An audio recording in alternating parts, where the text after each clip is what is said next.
Namaskaram and a very warm welcome to all the Satsangis for Amba Anandeshwari Kalalaya's Anandotsav 62nd edition.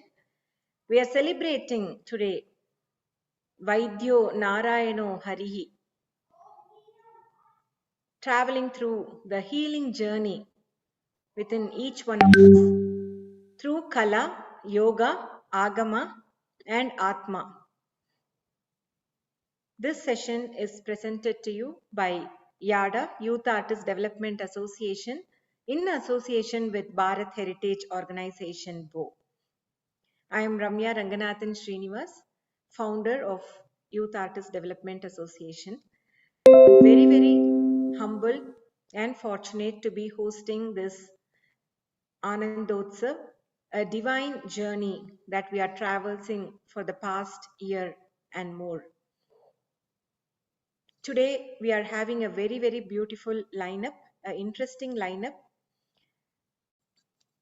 We'll be having the Sattvartha Vachana by our Guru Dr. Ranjani Ganeshan Ramesh, Director of Amba Anandeshwari Kalalaya Worldwide. We'll be having the speech by Sri Arjun Rakesh on arts, technology and healing. Sri Arjun is a dancer, engineer and an art healing researcher from London, UK. We'll be having also Srimati Shilpi Gupta, who's a dancer, intuitive life coach, energy healer from Virginia, USA, who will be talking about energy and the healing process. We have the Nritya Seva by Srimati Vani Madhav from Utkala Nritya Praveena, New Delhi, India. We have the Yoga and Healing by Srimati Neha Moondal Chakrabarti, who's a dancer, yogini, healer from Singapore. We have the Vaidhya Seva by Nandini Ramakrishnan and Divya Ramakrishnan, sisters from Phoenix, Arizona, who will be rendering the violin to this healing process. We have the beautiful integrative healing,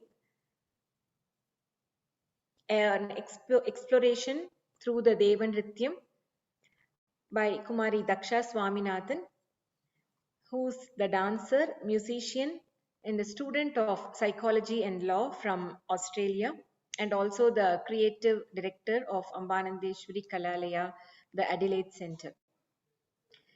We have the Veda Seva by Chiranjeevi Rohan Musti. And I would like to thank all the Satsangis who are here week after week, who are looking forward to join us in Zoom as well as in our social media channels of yadatv.org and also the YouTube channel, which is dedicated for all the Ananda Utsavam episodes. Please do subscribe to the YouTube channel and you can enjoy the past 61 episodes of the Anandotsav. I would like to invite our Guru, Dr. Ranjani Ganeshan Ramesh, to take us through this beautiful journey of healing process. Our Akka is herself a healer, researcher, dancer, musician, and it is of privilege to have Akka, Dr. Ranjani Ganeshan Ramesh, to take us through the Vaidhyo Narayano Harih and experiencing the Anandotsav at the 62nd edition. Hearty welcome, Akka.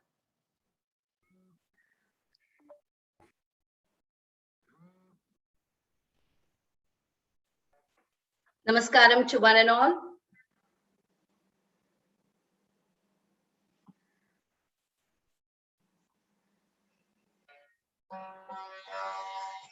Om.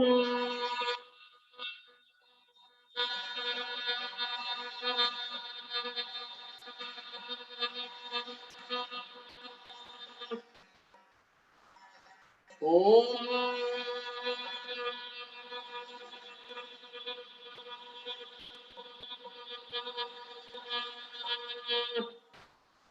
Om.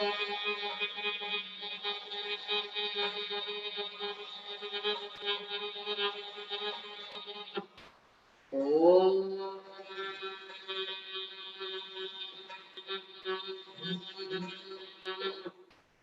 Om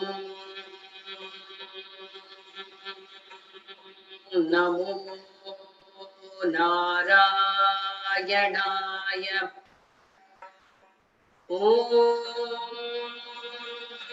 Namo Vaidhyanathaaya. Om Namo Dhanvantre Namah. Om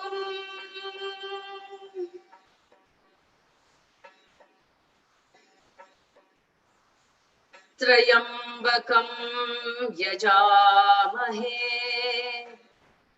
Sugandhim Pushtivardhanam Urvarugamiva Bandhanat Mrityormukshiyamamritat. Om Narayana Paro Dharmo Narayana Namostute Narayana Paro Vedyah Vidya Narayana Parah Vishwam Narayana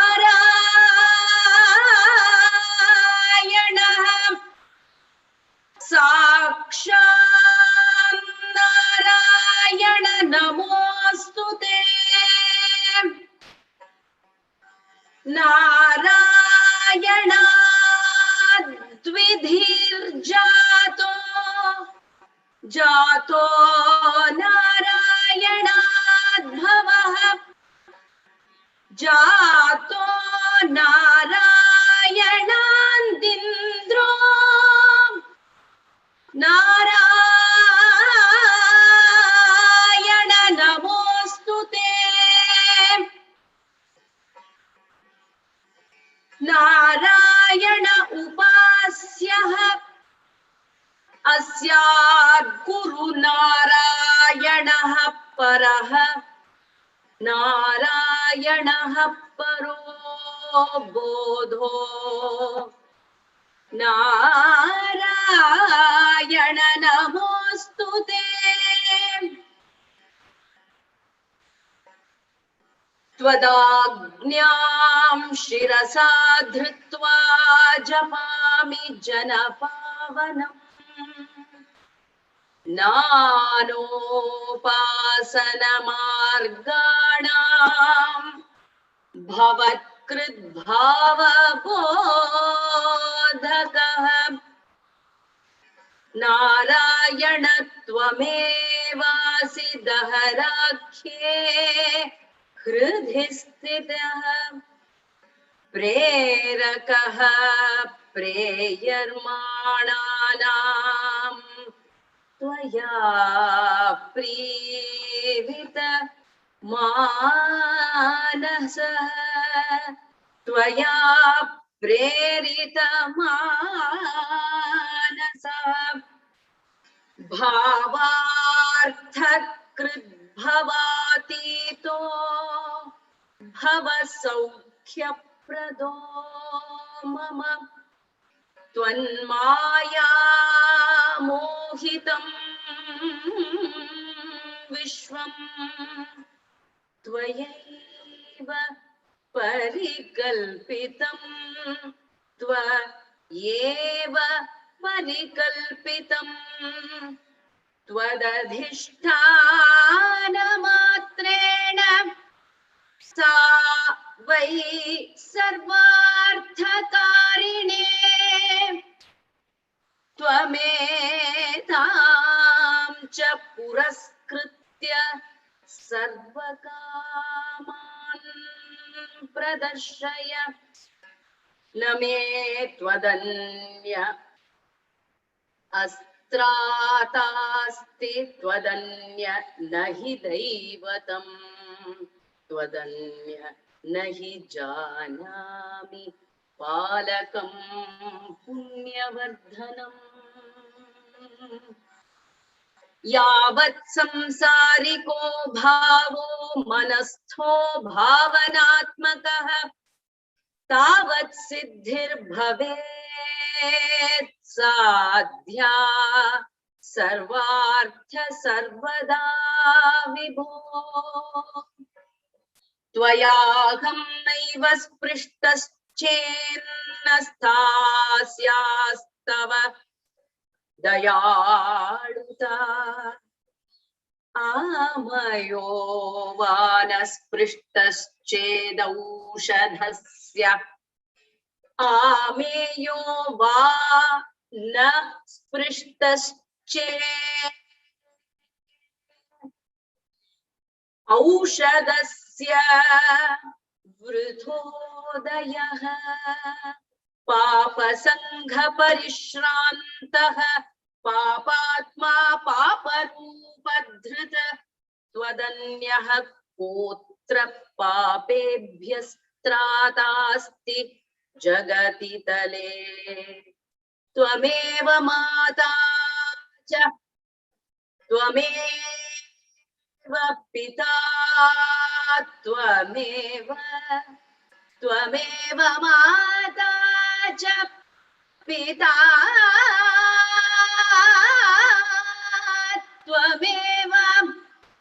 त्वमेव बन्धुश्च सखा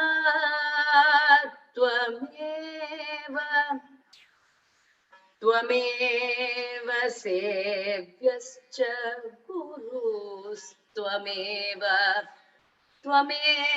सर्वं मम देव देव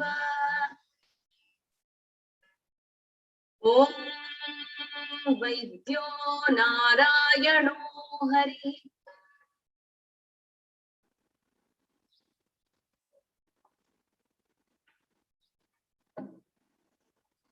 These verses from Narayana Hridaya Stotram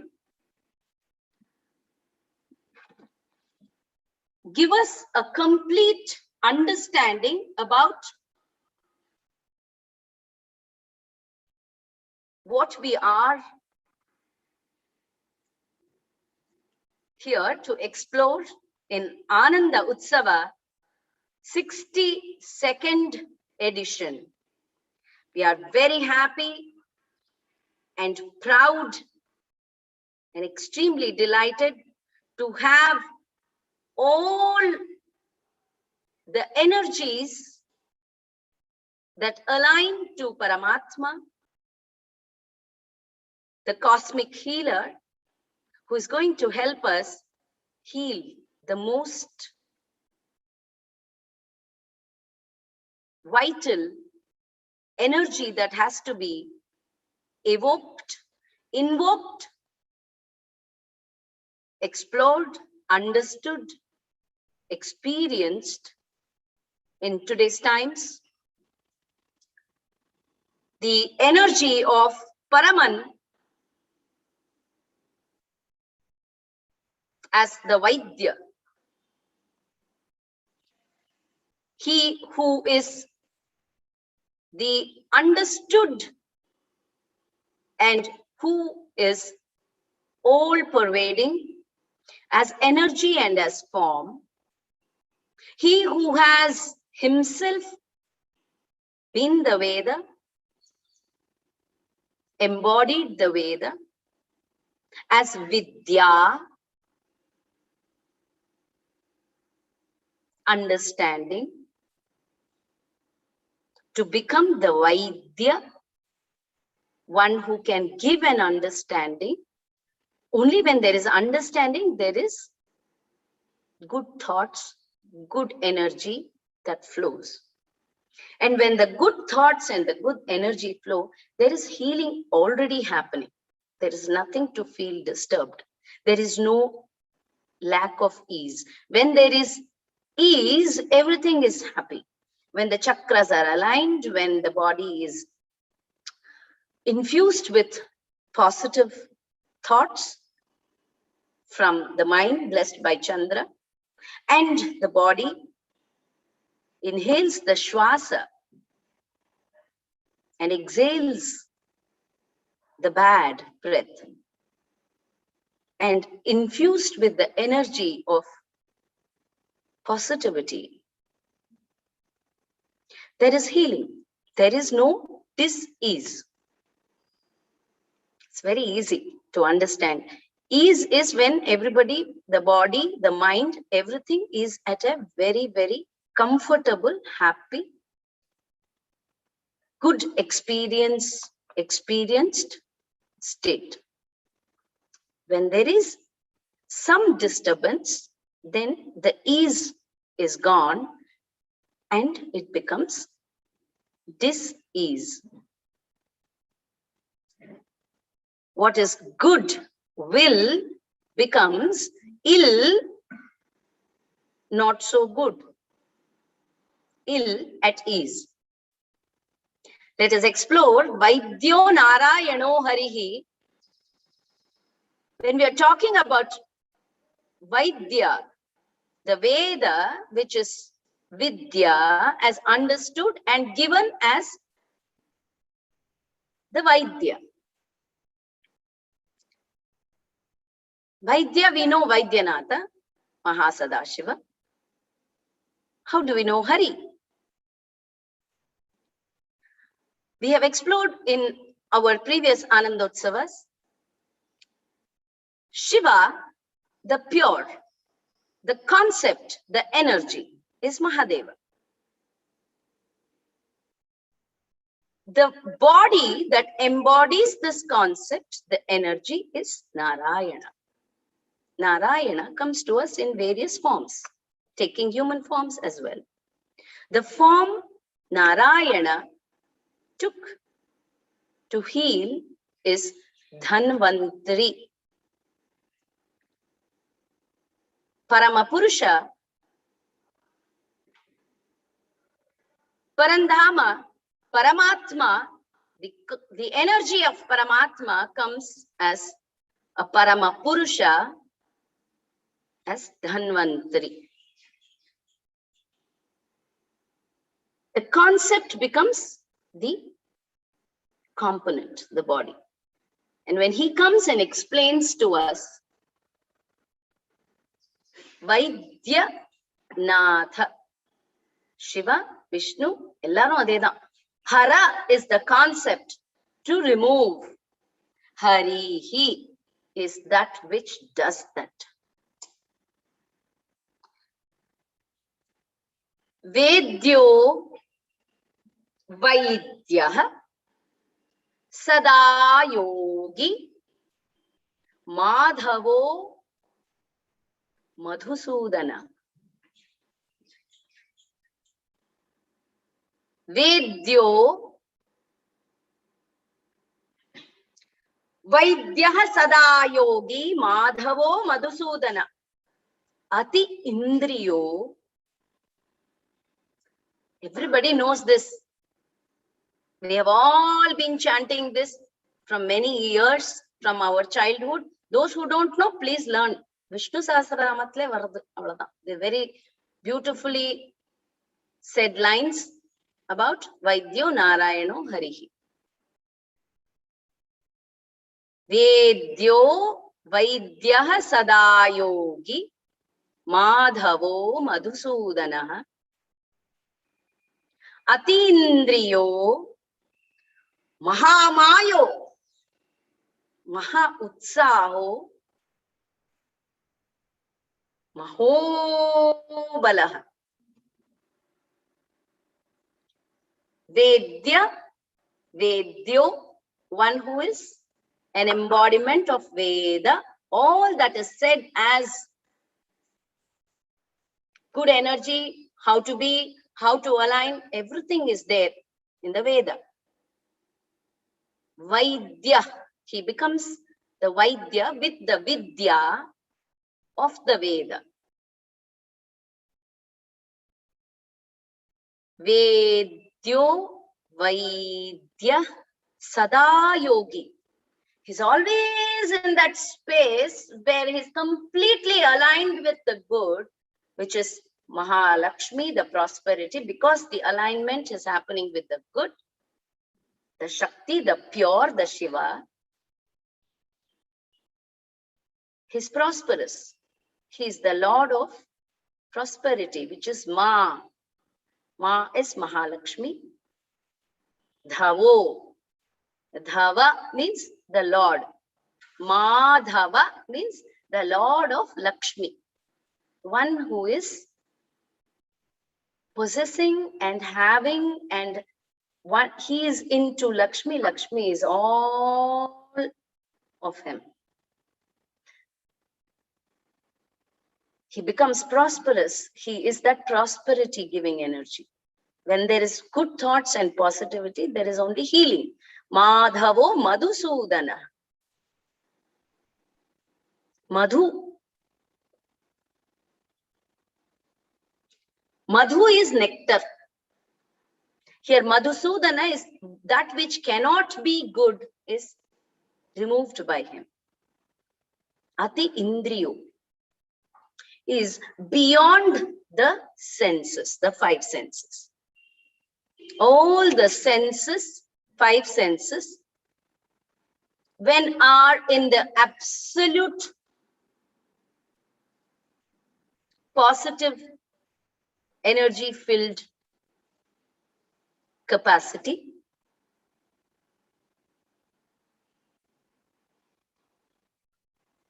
he becomes that which is beyond Maya. There is no confusion, there is no illusion, there is no turmoils that is happening. And then what happens? Maha Utsaha happens. He is Maha Utsaho, gives that urja, that utsaha, that energy, which gives Mahabala. Atindriyo, Mahamayo, Mahotsaho, Mahabala. All this is possible when we align to Narayana, Shiva, whoever, with good thoughts. We will explore the beauty and the grandeur of healing, how to heal, when to heal. It is always possible to be in the space of healing with lot of good thoughts and energy. Today in Anandotsav 62nd edition, we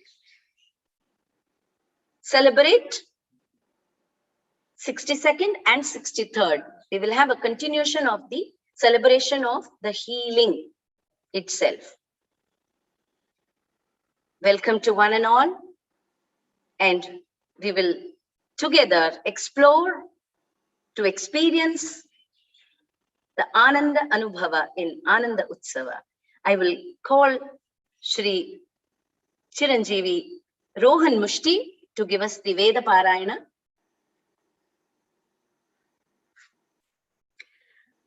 It is a very beautiful day today. It is the Nakshatra, the star birthday of Rohan Mushti. Happy birthday to you, Rohan.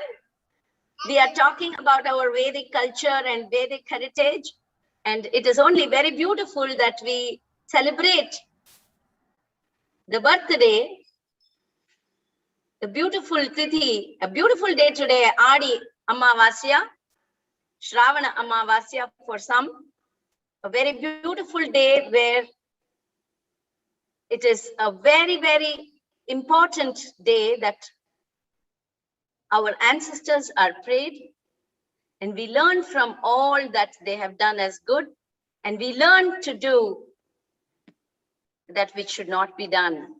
The mistakes, from the mistakes we learn, from the good that we learn. Very happy birthday to you, Rohan. Ayushman Bhava. Thank you. Okay. Namaskaram. I will be reciting a few lines of the Vishnu Sahasranamam. Om Namo Narayanaya. Om Namo Narayanaya. Om Namo Narayanaya. Om Suresha Saranam Sharma Vishvareta Prajabhavaha Ahasham Vacharo Vyala Pratyaya Sarvadarshanaha Ajas Sarveshvara Siddha Siddhi Sarvadi Rakshitaha Vrishakapirame Sarva Yoga Vinishitaha Vasas Vasur Vasumana Satya Samatma Sammita Samaha Amoga Pundari Kaksha Vrishakarma Vrishakritihi Rudro Bahusira Babur Vishvayone Suchir Shavaha Amrita Sashwata Stanar Vararoho Mahatapaha Sharva Vidpanar Vishvaksheno Janardanaha Vedo Veda Vango Vedango Veda Vikavihi Lokadyaksha Suradyaksho Dharmadyaksha Krita Kritaha Chaturama Sharma Vishvareta Prajabhavaha Brajishnur Bhojanam Bhokta Sahishnur Jagadadichaha Anago Vijayo Jeta Vishvayone Punarshavaha Upendro Vamana Pramshur Amoga Suchiru Jitaha Atindra Sangraha Shargo Dhutatma Niyamo Yamaha Vaidhyo Vaidya Sada Yogi Viraha Madhavo Madhu Atindriyo Mahamayo Mahatsaho Mahabalaha Mahabuddhir Mahaviryo Mahashaktir Mahajyutihi Agni Desha Vapu Shriman Ameyatma Mahadridrik Maheshvasho Mahibarta Srinivasa Satangatihi Aniruddha Suranando Govindo Govidam Patihi Om Namo Narayanaya Om Namo Narayanaya Om Namo Narayanaya. Thank you, Rohan, for bringing these beautiful verses which talk about Narayana as Vaidhyo Narayana. I will take this beautiful opportunity now to invite our energy healer, a dancer, a life coach. All this is possible because she is the mother. Srimati Shilpi Gupta, all the way from Virginia to join us all. Very warm welcome, Shilpi. It Thank has you been so many years, and it feels as if we never have been not in touch for all those many years. About 20 years, 20. Yeah. 20 years. 20 years. Oh, lovely to have you here, Shilpi. Thank you Ramya so much. is our main coordinate. The Nice to meet you, Sutradhari, Ramya. who is Yada, who is always there. Thank you. Our center, Amba Anandeshwari Kalalaya Center head in Arizona. Shilpi comes from the same family that I have been in as Gurukula. She's also a fellow Kalakshetrian. We have also worked together as Guru Sishya for a brief time. We also share this beautiful experience where she was my Vaidhya. True. She has healed me 20 years ago. She gave me beautiful energy healing. We also have Neha Mondal Chakravarti from Singapore, who is joining us also. I will call her as a dancer yogini, a therapeutic healer herself.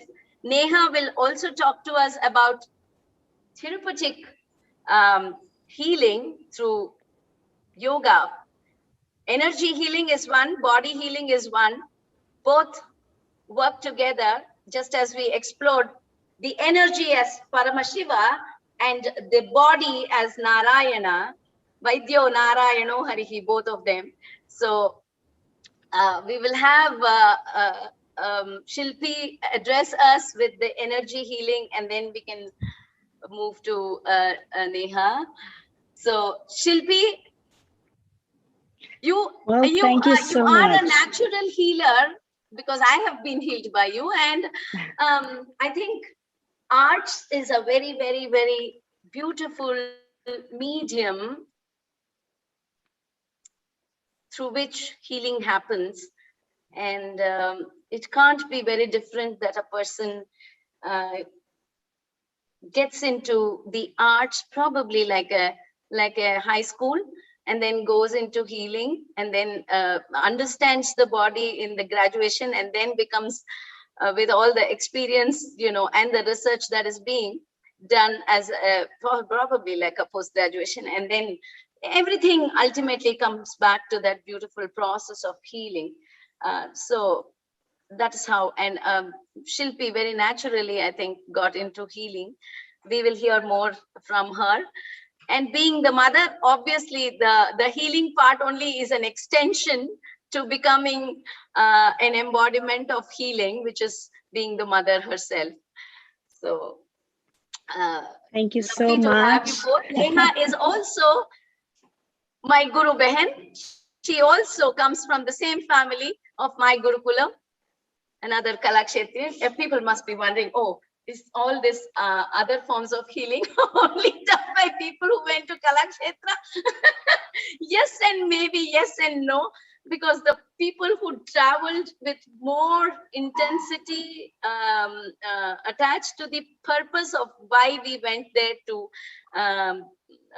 align ourselves into the path of arts and yoga and Jnana Marga, probably, that's what, yes, who better than our own Rukmini Devi, who journeyed herself as a spiritual healer and healed the world of the negative thoughts about those days, we can call, at a very, very understandable level, about the negative thoughts that people had about art and art practicing artists.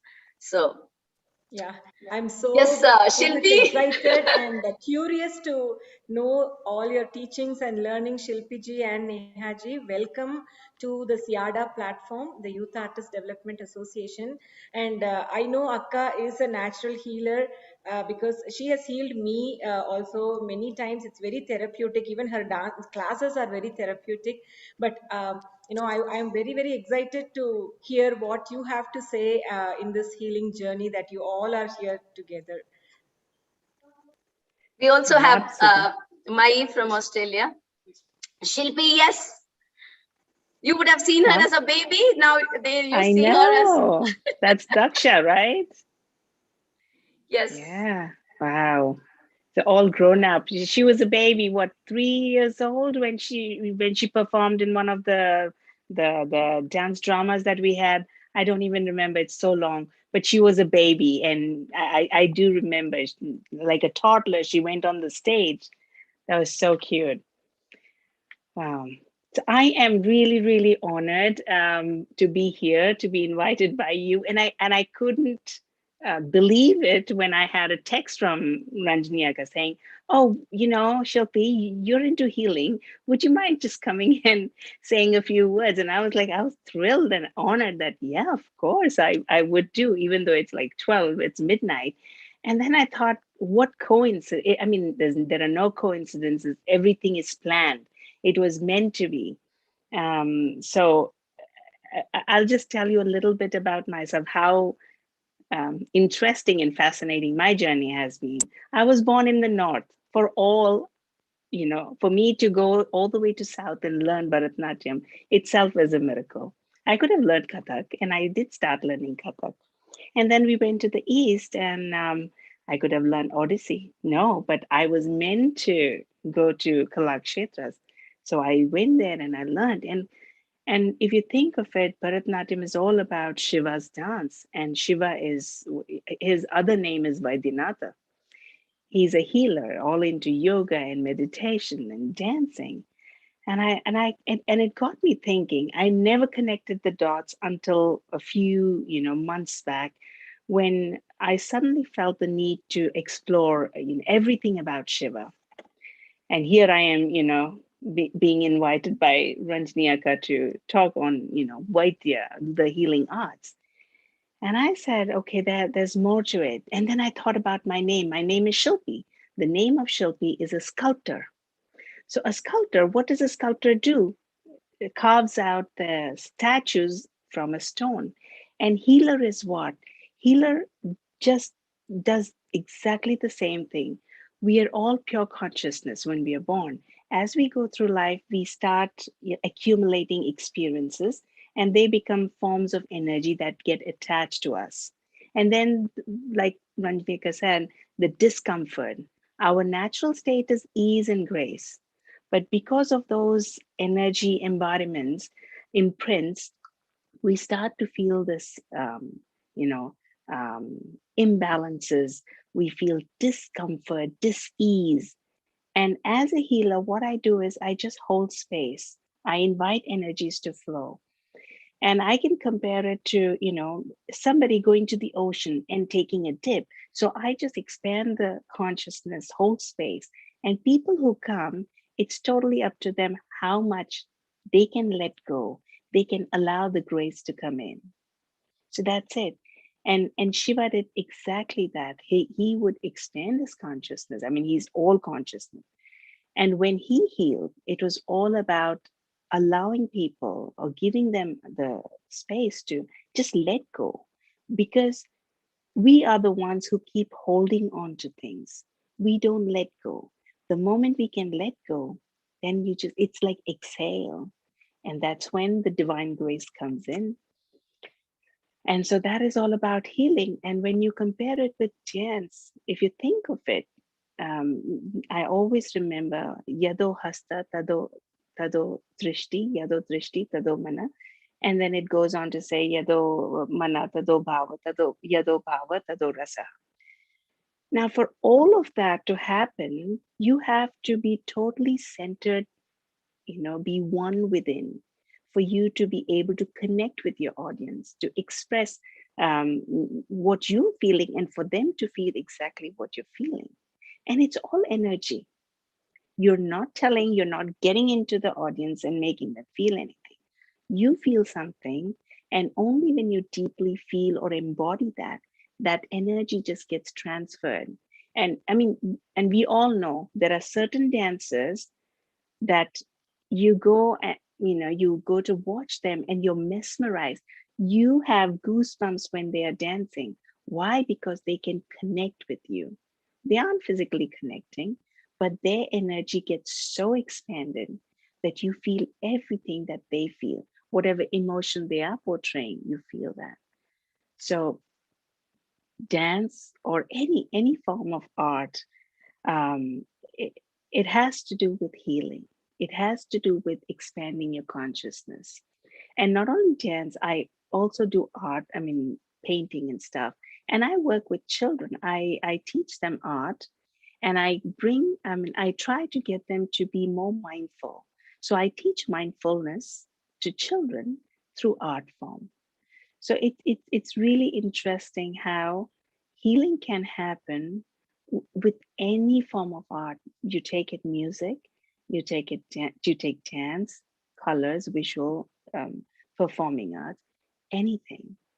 So that is a little bit about my the relation between healing and art.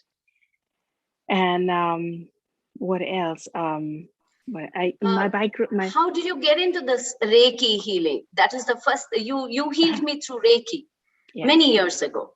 Yeah, that was like the first thing that I actually learned. I think I was about 15 or 16, and one of our family friends, she was teaching, and I really liked her energy. And I said, I want some of that. And she said, do you want to learn? I said, okay. So she initiated me. And I remember my hands and they were tingling, and I just felt this sense of peace. And so I said, okay, I really like. And then I just started experimenting.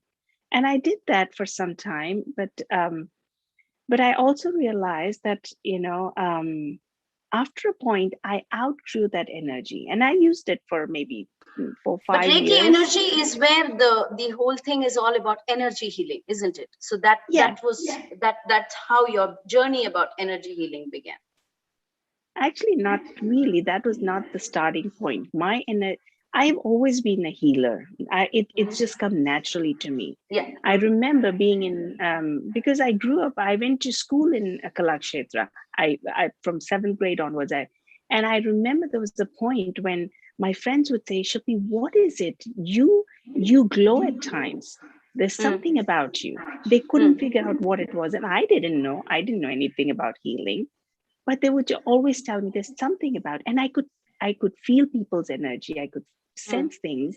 I would know. I would have premonitions and stuff like that.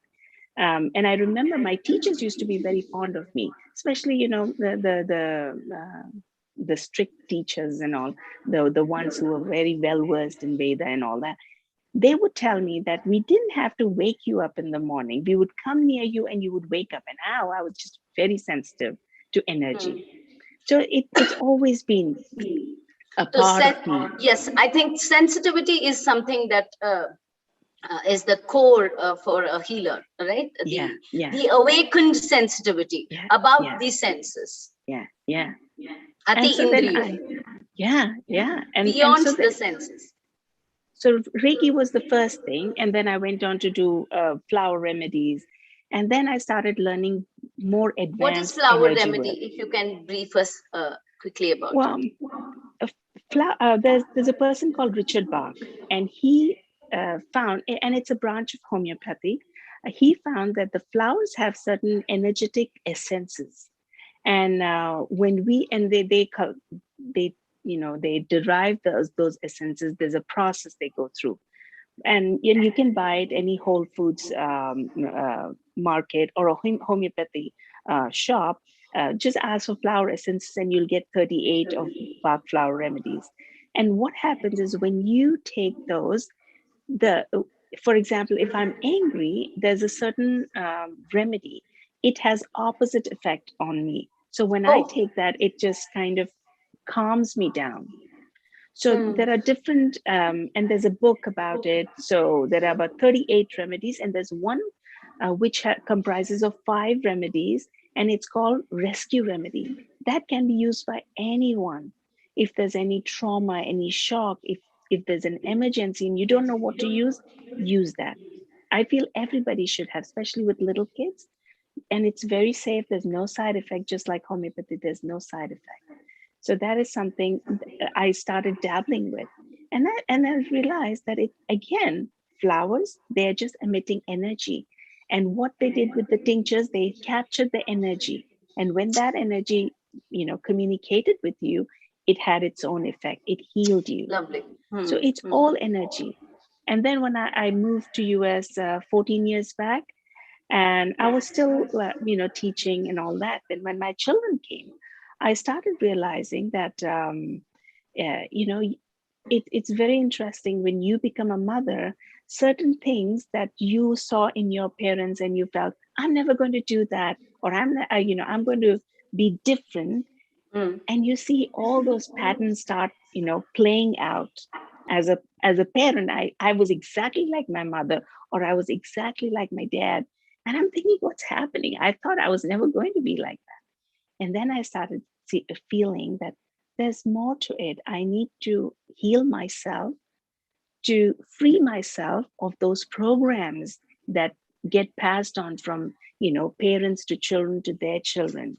And we are what? Nothing but a bundle of beliefs. So I started studying more of energy. I learned to develop my intuition. And so then I became intuitive life coach, did some more advanced energy healing works, and the modalities like sacred activations. And then I became a medical intuitive, where I actually can get into organs and find out what's going on, heal them, So the intuitive is what they call it as diagnosis. Intuitive is where you need to have that intuitive capacity to pinpoint and diagnose. I mean, diagnose can mean more clinical, but even the clinical concept happens from the energy and the understanding by the person who's doing it. So intuitive here we can equate to modern science, what you call as diagnosis or something like that. Was that what it is? No, not really, Akka. Intuition, we all have intuition. Yes. We all have. We are born with it. Children especially, they can feel, they sense things. But what happens when we start growing up? And intuition is what? Imagination. We are so good when we're little. But when we start growing up, it's all pressure. Oh, don't waste time. Don't daydream. Focus on your studies. You have exams and blah, blah. You have to be engineer. You have to be blah, blah. And the society just forces you to get out of that energy, that intuition. And then you start to doubt whatever comes to you. Most of the time you have that gut feeling, right? Gut feeling is intuition, but we don't pay attention to it thinking, oh, I'm just feeling. But if actually that is a mechanism that God has given us to know what is right, what is not right. We all have. And at every stage, our gut feeling warns us. But it's up to us whether we take heed or not. So what happens is when we are totally away from our gut feeling, we are away from our intuition, that little voice, we don't hear. We don't, we can't make out what's happening or what's good for us. But when I started developing my intuition, going back into innocence, going back into, how I used to, be able to pick up stuff, pick up signals from where? Not from people, but it's this energy field. There's one is our energy field. Then there's a collective energy field. And you can pick up stuff when you tune in. What does meditation do? You calm down and then you get messages. So you just open yourself up to receiving. So that's how I started tuning into people, tuning into stuff, and picking up what was going on in people's lives or in their psyche, in their energy field. And then I could tell them, okay, this is what is happening. And this is how we can help you let go of those belief systems that you have accumulated. Okay. And what you pick up from the cosmos, as we call, sometimes I say very in simple terms that people can understand. Oh, a download happened. So, or the download is from the Akashic records. I remember when we were talking the other day, very few people who I have come across in life who know about Akashic records. And you said your entire process and your of healing and your entire journey now is all based on the Akashic records. That is correct. That is correct. And I believe a lot too in that, because every week we said about 62 weeks of Anandotsav, and now today, I very strongly believe that it is the download, the cosmic download that happens. Everything is already scripted and kept. It's just that, the switch on button has to happen and we get it on the screen. An invisible screen that may be, but the Akashic records are all very, very, it is all very real. People have to just tune, like you said, tune to your intuitiveness. So people just need to tune to align and receive the messages and the signals. So talk to us, tell me about this Akashic records that you are using now. Well, just like you said, Akashic records, when you think about records in an office, records, there are so many files and folders in this record. Same like that, universe has its own records. Everything is filed there. So many lifetimes we go through, everything is there. The past, present, future, everything is there. So there are different timelines. We live, not just this, we are living parallel timelines also.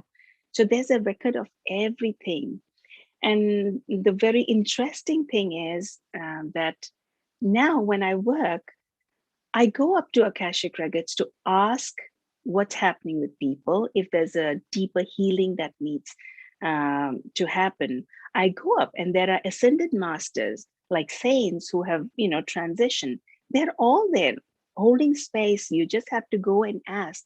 But the thing is, how many people know to ask? So, and then you have to, like you said, you have to be tuned in, you have to be centered. It's like you get the downloads. Why? Because you're so tuned in, you're centered, you're grounded, and you get those downloads. You're able to listen, you are able to decipher. Even if people got the downloads, if they couldn't decipher, there's no point.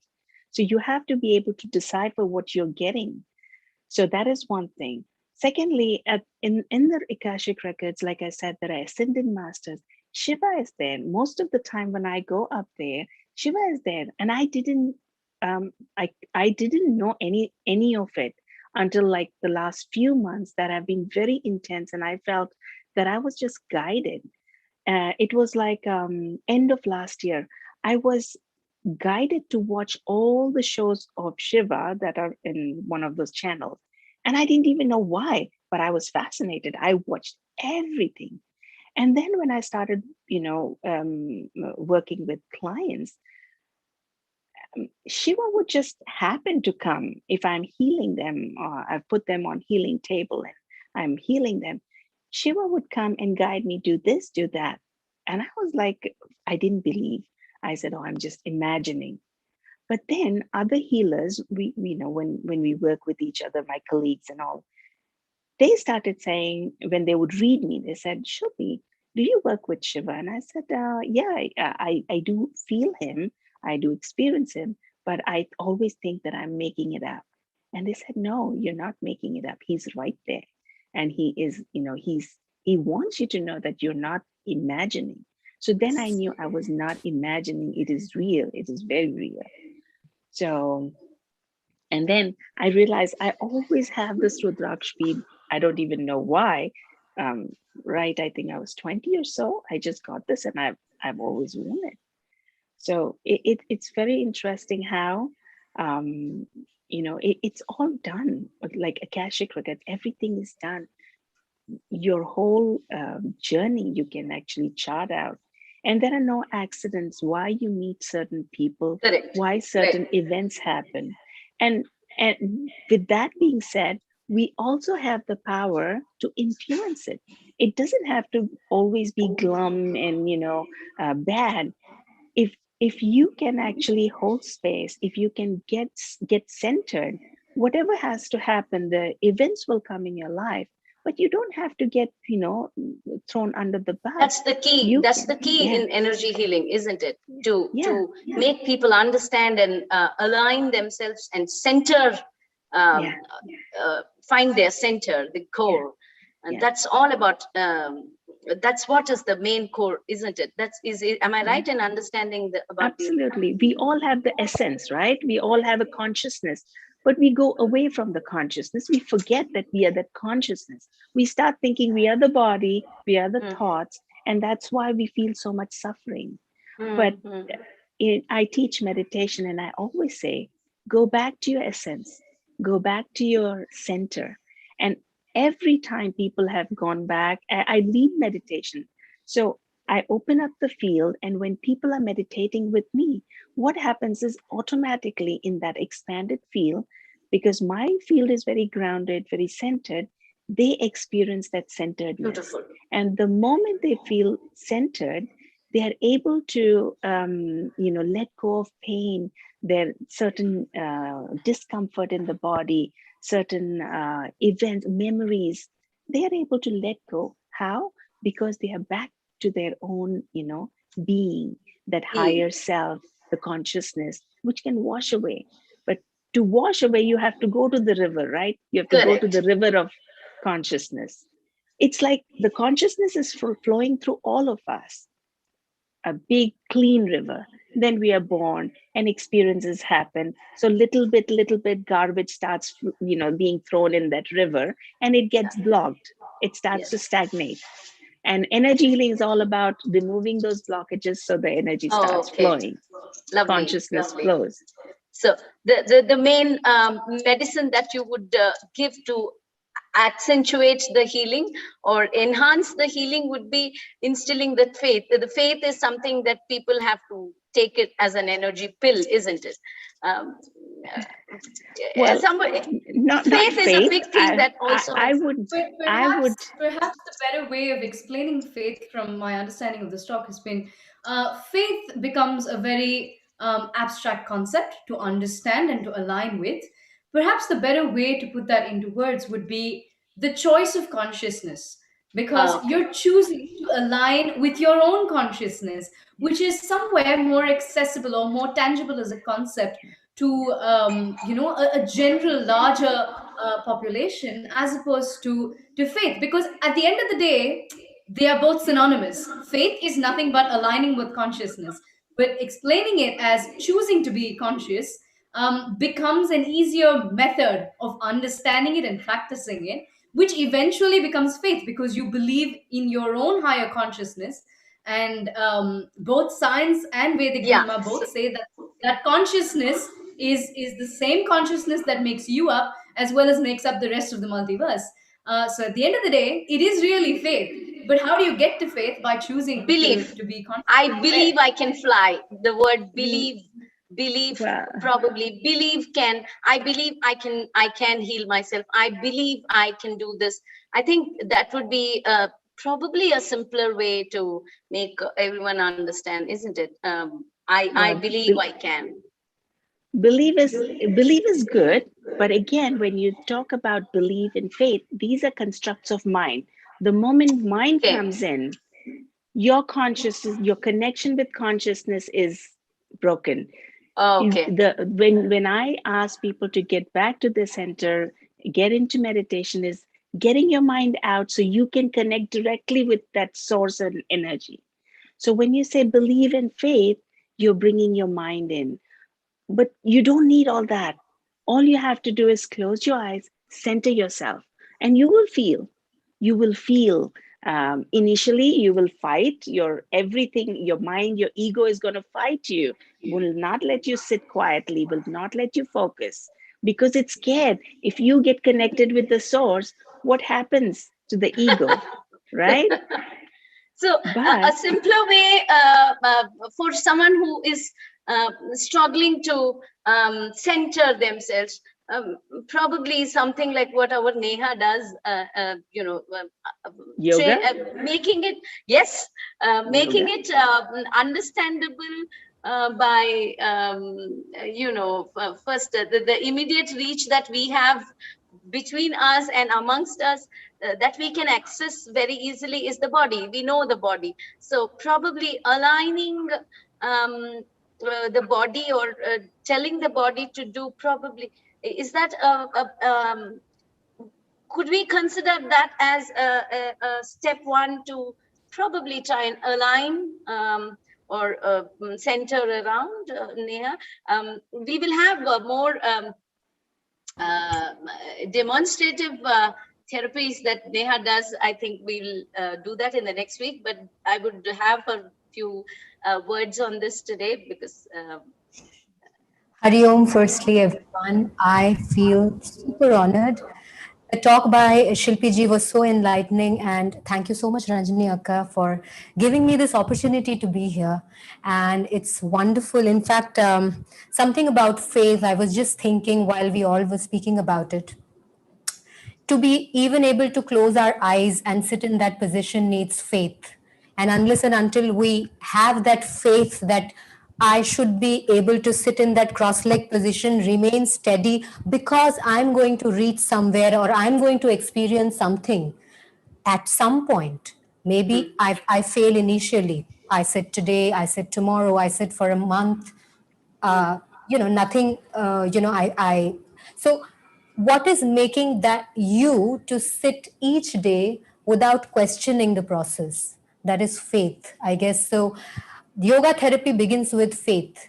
So, for example, person who comes, or a person, okay, let's talk on a very gross level, a person who comes and has got blockages. Let's look at it in terms of physical blockages. Unless and until that person has addressed it, because even in Gita it said, who is a perfect disciple? A perfect disciple is only the one who knows that he has got an issue which needs to be addressed and is able to completely surrender to that one person, is that perfect disciple. And unless and until we have these three qualifications, to begin with, we can't probably think of healing or yoga or therapy or anything. So, for example, if you look at a corporate life, right? So if I'm, let me take an example, a recent one, my husband's. So he has had a, breakdown, and he's really been quite stressed at work. And it has happened a few times before, but he never addressed it. He just thought, okay, it's a part and parcel. Now, then he came up to me the last time that it happened, and he did mention it to me. I think it's becoming more of a pattern. I think I have recognized that there is something that I need to correct. There are some blockages, and I am ready to now address them. Can I find a healer? So that is so important. And unless and until because I am not going to go to someone and say, you know what, you need healing. They're going to come to me and say, what do you think? It's something like how in India, the concept of having a psychologist or a counselor is not taken in a very positive light. It's like, am I mad? Do I need a counselor? I'm very sorry to say. Isn't Sorry? it? Identifying, and then the next step is accepting. Yes, I do need help. I'm not going to be ashamed to say I need help. And then the third very important and quality. yes, it's a stigma in India. Yes, it is a stigma in India, Nihaka. But even outside, we do find the struggle where even today, I had a client come in who. Do I really need therapy? When do I know when I need therapy? So I understand what you're saying, because in India, it is, of course, a major stigma, but even elsewhere in the world, this acceptance of requiring help, or this desire to want to heal yourself, I think that's more so the first step than anything else, really. Absolutely. In fact, if you think about it, during this pandemic, I think have been talking so much about healing. Why suddenly in this 1 year's time we need so much of healing? Did we not require it before? We required it all the time. And, I guess what happened was we had more time in hand. So we started to address our issues in a more calm manner. But does that mean when I have a regular life, when I go out, I don't have that time? I do have that time, but I don't want to address it at that point of time, because I give priority more to materialistic things. I want my finances to be in place. I want my life to be set. So that's what, sometimes when I ask my husband, okay, let's go for a vacation. We both need it. We both really need to heal. Then he says, let me save up this much and then we will go. Then I'm like, okay, what was this? Pursuit of the materialistic constantly. That's I think that's where we need a life coach who will come in and say, listen, this is where the direction has to be. This is how you can help yourself, and this is probably, that's when the centering of so it can all happen in a very beautiful way. One is connected very closely to another. So healing by itself, you can divide it and say, I'm a nose specialist, I'm an ear specialist, I'm a stomach specialist, but ultimately everything is only from one root, and everything can be healed. Anything, whether it is nose or I had a Vaikari problem for many years. A Vishuddhi chakra which got clogged. Vaikari is the throat.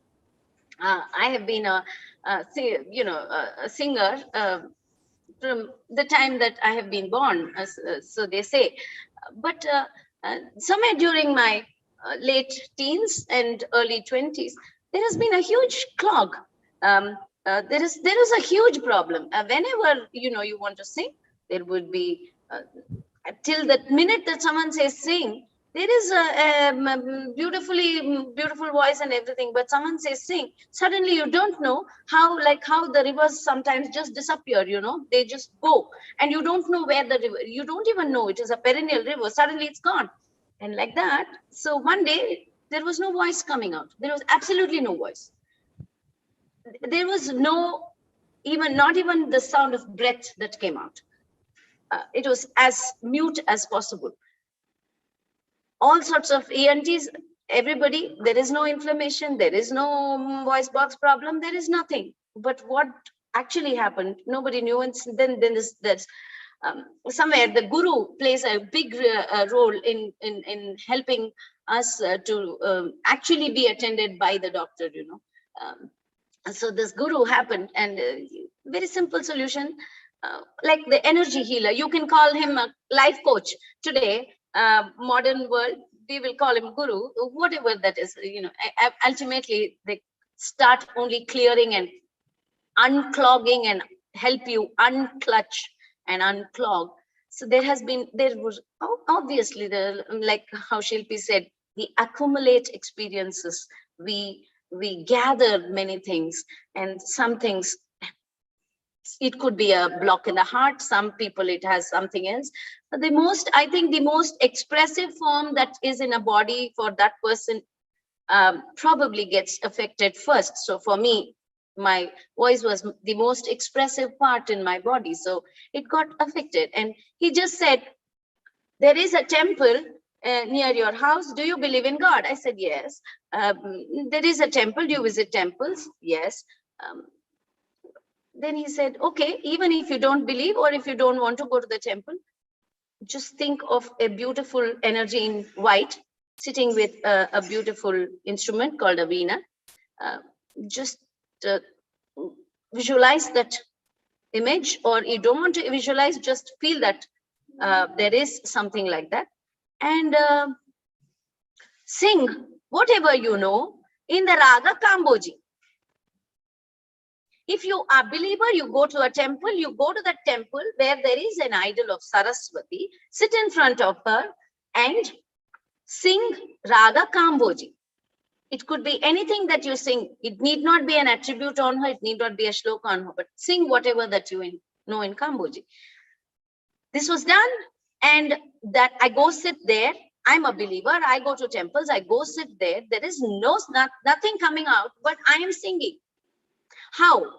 The soul is singing, the body is singing, the energy is centered, the core is singing. So physicality is taken care of at a next level. So the singing is happening.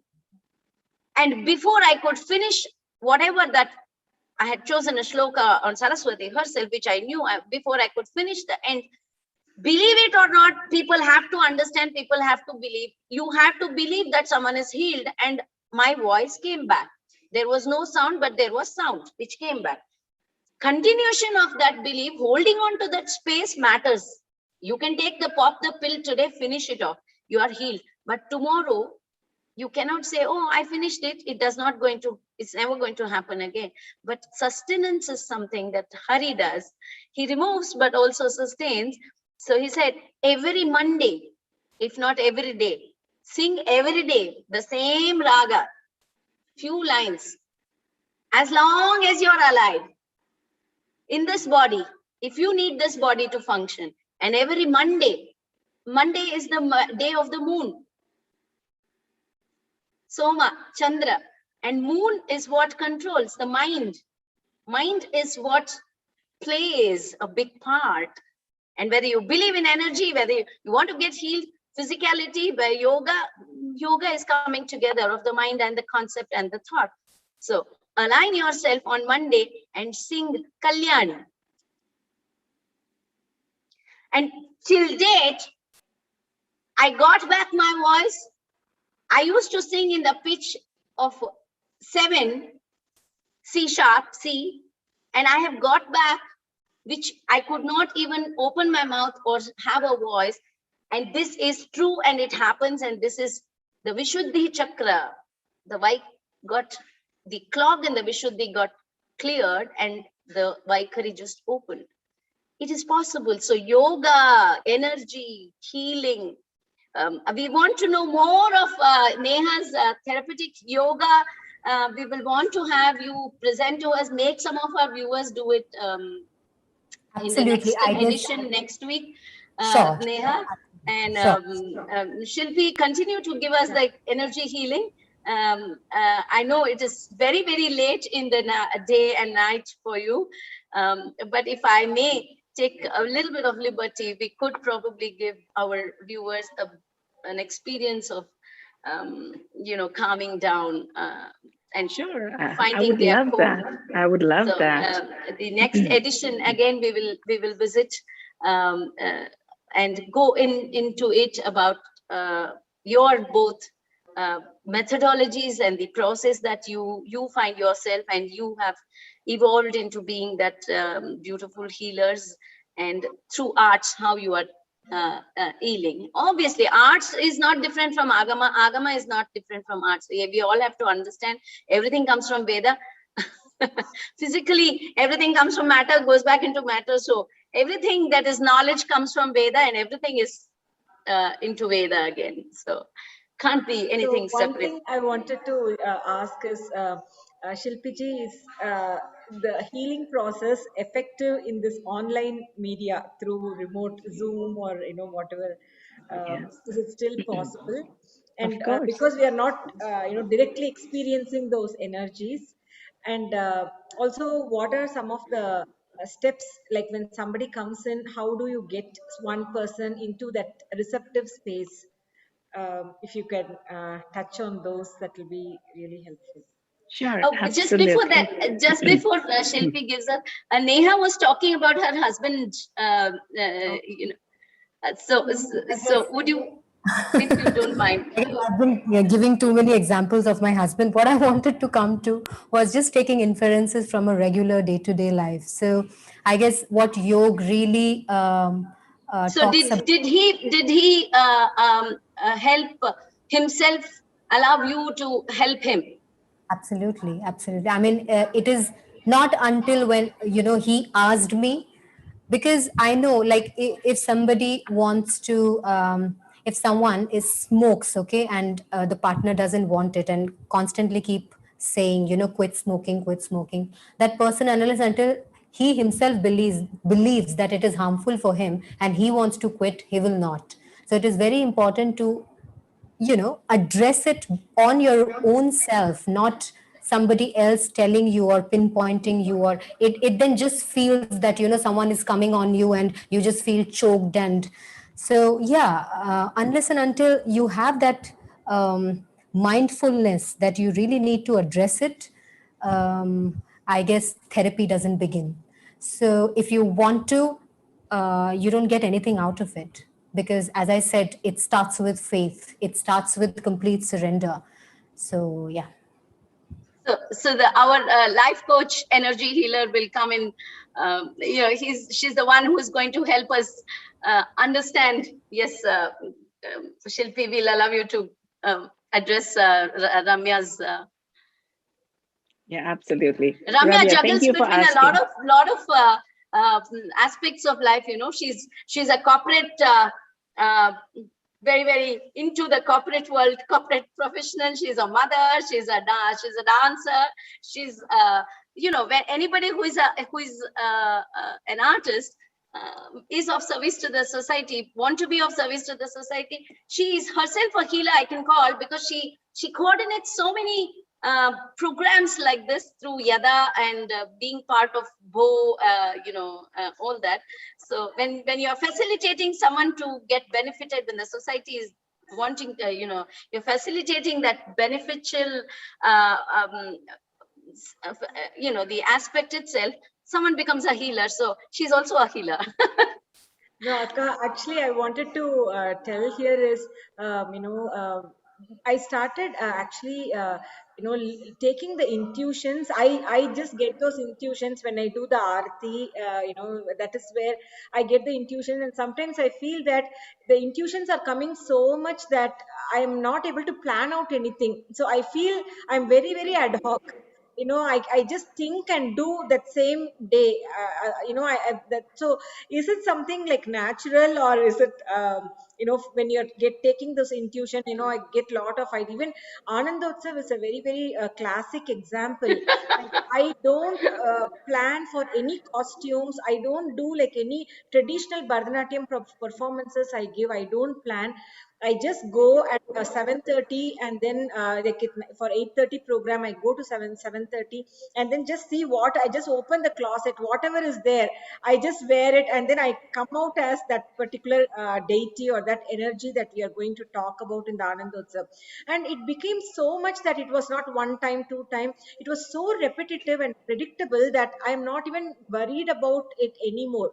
I know that faith I comes. remember a time, in the earlier first few weeks, the 10, 11 weeks or very early, we would, yes, Neha, yes, I'm mindful of that. Yes, we will continue with Neha, and we'll have Neha's inputs more, and her help to us as healing, the next edition.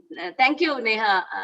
And we are hopeful, and we are very, very keen to have you next week. Make us all do the therapy. Yes. Absolutely. In fact, I loved it. I wanted to stay longer, just that I have a session. I have to just log out and go into Not my at all. Understandable, completely. Thank you so much. Shilpi ji, thank you so much. Thank you, Neha. We will all have this thing going next week again. Absolutely. Yes, thank you. Thank you. Take care. Thank you. Have a lovely healing session. Yes. Bye, Neha. Thank you. So this whole thing, initially we would think, oh no. I remember Ramya would say, Akka, we need to, can we fix the flow of the events? Can we have the time allocations? You don't know, somehow the Akashic records always prevailed on me, and they said, I said, yes, Ramya, I don't want to say no, but I don't want to be rude to her. I don't want to say no, Ramya, this is not how it works. This is only how I work. No, but even I don't know what happens. Nothing. None of us know what happens. Today also, for some reason, I don't know. I have never done it, but today I just put a brief flow of event. But we know, what turns out and how it has turned out to be. It is going. It's on almost a larger, the exact opposite. The opposite. The larger. It just takes a larger. Space and a canvas. The world becomes a canvas where we start painting. Yeah, so like that. Yes, Shilpi. Yes, sorry. Also, answering your question, Ramya, you talked about you get those intuition or intuitive prompts. It is true. I mean, we are supposed to be that way. We are supposed to be pulling information, but we don't. Most of us don't, because we are so helter-skelter. We have so many thoughts going on. But because you're so tuned in, you're an artist, and you pray. You said you pray when you're doing your aarti. What is aarti? Why do we pray? It's just a way to bring us to be quiet. And when you are doing that, you're just calming yourself down. Your mind is, at peace. And then information starts to come. The downloads, like Ranjini said, the downloads start happening. And if you follow, you cannot go wrong. You cannot go wrong. Yes. Because it's just that it's ease and grace. Your mind doesn't need to, do anything. So that is what you're experiencing. And the more you trust, the more you flow with it, the more it'll flow through you, and more your life will flow. So I'm really happy about to some hear virtual something that Ramya. Yeah, that is the second part of my answer. So when you think about energy, what is this world? It is nothing but energy. What are we? What is body? Anything you see, a book, your phone, it is a dense form of energy, the densest form. But it is still energy. It's made up of molecules and whatever. Wow. So when you think of water, if you freeze it, it becomes ice. It's solid, right? The molecules have come really tight and it's ice. Same, our body is the densest form. Then you let it, the water is the liquid form, which is a little bit, less uh, concentrated. And then when you start boiling it, it starts to evaporate. It becomes expansive. What is that? That is our consciousness. It's Wow. everywhere. Do you get Beautiful. that? So we are connected with everything. And I'll give you a simple example. We're all Indians, and we definitely believe in that drishti padikaram, or whatever you call the evil eye. We all have saved our children. We have that black thing. What is drishti? And when Ranjini, you also talked about losing your voice. What happened? It was an energetic attack, or it might have been an energy Absolutely. thing that happened because you were so good. Everybody said, "Oh, she's so wonderful." Somebody might have thought, "Oh, I wish I could be like her. I so wish she's so lucky. She's blah blah blah." And maybe that energy from that person or many people In just my came own and weaker sat. moment would have attracted. In a Yeah. moment where my own conscience was at its weakest vulnerable state, could have attracted a lot of that negative energy that came by. Yeah. Very true, very true. Yeah. And always, at all time, we are exchanging energy because we are energy. There's a collective energy around us. Right. So what is happening in one part of the world, we feel, oh, it's happening there, it can't affect us. No, it is affecting everybody. Think Yes, of a yes. butterfly, that butterfly effect. One butterfly in one part of the world just waves its wings, and there's a storm in some other part of the world. Absolutely. You see, we are all connected. So when I have sessions with people, I don't do one-on-one. I don't put my hands on people. I mean, personally, I don't. It's all on either phone or on Zoom. And I coach them, I do energy work. And today, I mean, I will run certain energies for all of you to experience. And Absolutely. you will feel what happens. And what I'm going to do is I will do some chakra alignment. So Mm-hmm. I will run those energies, and you can tell me how it Beautiful. felt. Yeah. Beautiful.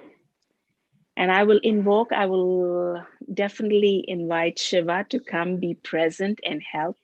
So that'll Lovely. be even So, better. at this point, Ramya, I would want to request all our audience and who's going to watch us later also to get an experience, to Yeah. get ready and experience this energy flow. Um, Sure. And So, even when as people are a watching recorded, they will still mhm. experience it The because energy, energy yes, is I'm at sure. all times. Yeah. okay, sounds good. Yeah. So, do you want them to come on the video, or it doesn't No, matter? they're fine as long as they are not operating any heavy machinery, they're not driving. So if you're driving, please don't listen, do not close your eyes, just listen to it on a recorded version. Do whatever you're doing. If you can sit down and be comfortable, that's best, because I'm going to ask you to close your eyes to have the best effect. So with that being said, take a nice deep breath in. And as you exhale, I want you to close your eyes and just settle in your heart space. Imagine just going down into your heart space. Imagine it being a room, and there's a beautiful chair waiting for you. You sit in the chair and rock yourself or just relax in it.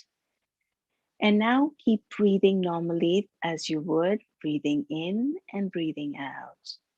And invite your attention to come back to you.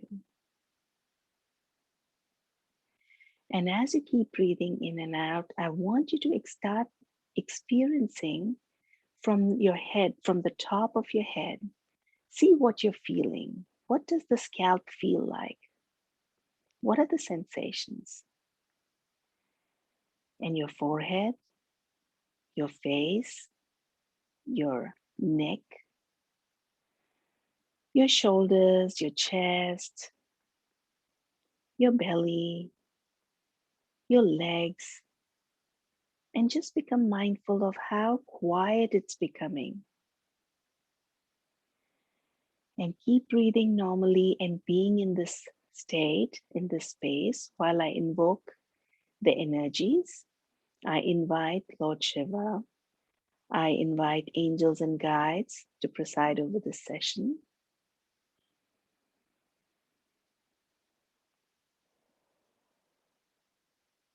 And now I'm going to activate the sacred geometry, which is nothing like um, um, geometry. Sacred geometry is all about symmetrical figures that hold energetic patterns inside of them. And so I'm going to just invoke it, and we'll talk about it later on if the time permits. So just sit back and enjoy. And whatever sensations come to you or don't come to you, it is perfectly okay.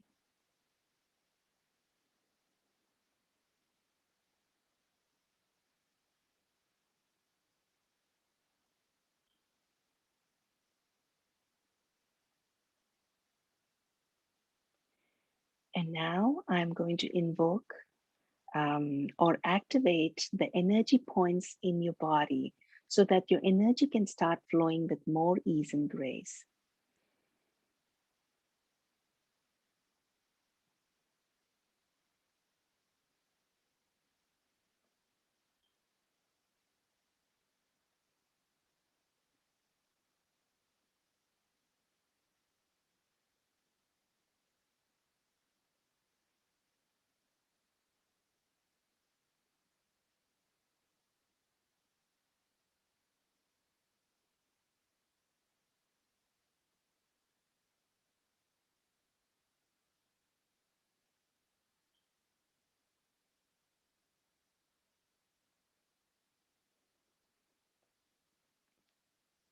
You might feel certain tingling sensations in your palm or your head, your back, your heart, because just like acupuncture, you have needles going into your meridians to open the energy flow. I just use energy to open the energetic flow in your meridians.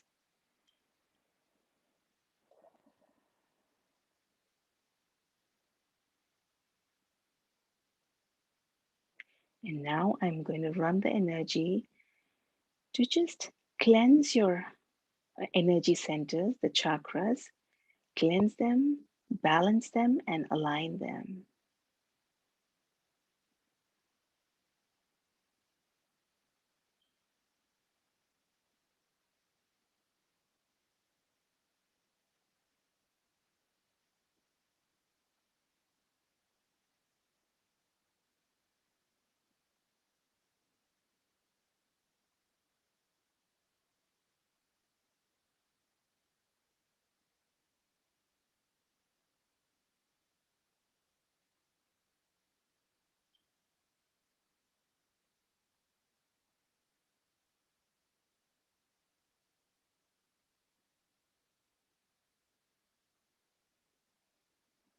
Because there has been so much unrest in the world of late since the last year, I'm just going to run some energies to help cleanse our chests because our chest is the area where we hold on to sorrow and grief.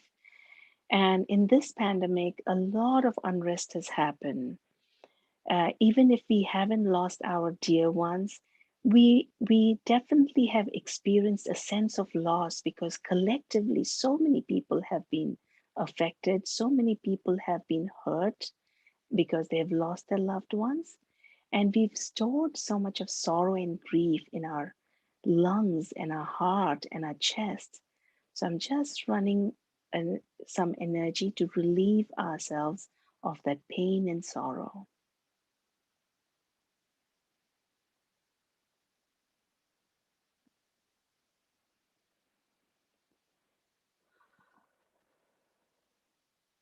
Keep breathing.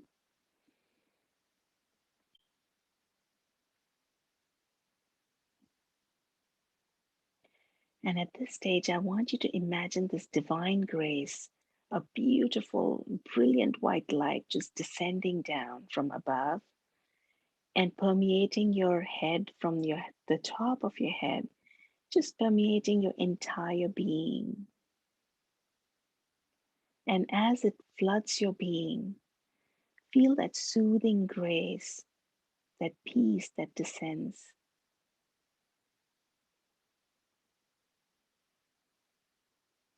And each and every part of your body, each and every cell, each and every fiber of your being, allow this ease and grace and this divine energy to reside. And as this happens, whatever it is that is not serving you anymore, any of the energies that you've been holding on to that's creating and causing discomfort, just allow it to easily let go, flow out. Allow it to be flushed out. And imagine your feet that are on the floor. Even if they're not on the floor, just imagine roots growing through your feet and going deep down into Mother Earth. And through those roots, allow for all the things that you don't need, all of the energy, to pass down to Mother Earth, who is always so ready to receive from us and recycle that energy, the bad energy, and send back to us the loving, caring, calm, earthly energy. So now imagine that earth energy is coming up through those roots, filling you from your feet all the way up to the top of your head.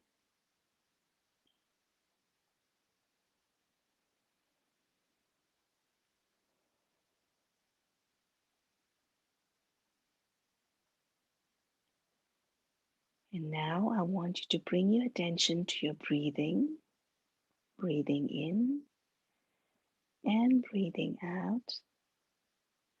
Allowing, as you breathe, allow for all of the shifts that have taken place today, all of the energy, the new energy that has come, and the old energy that has left you.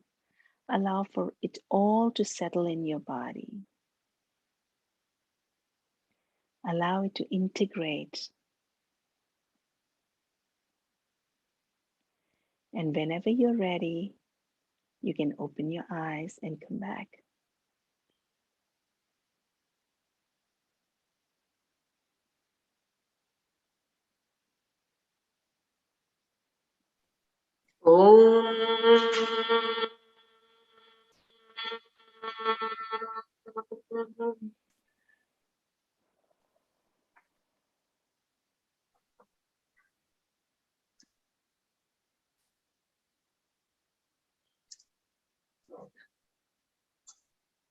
That was a beautiful healing session that you gave us, Shilpi. So much with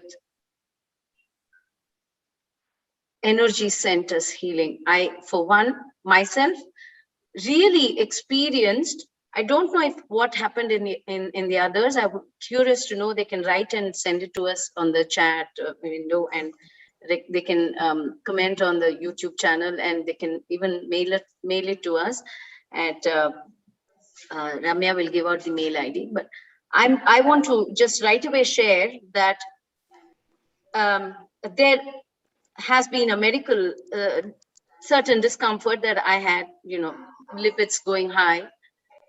I actually felt the white light come, and I felt when you said, send it down to the earth, I felt that I could actually experience blue energy leaving me, as if the hala left my body.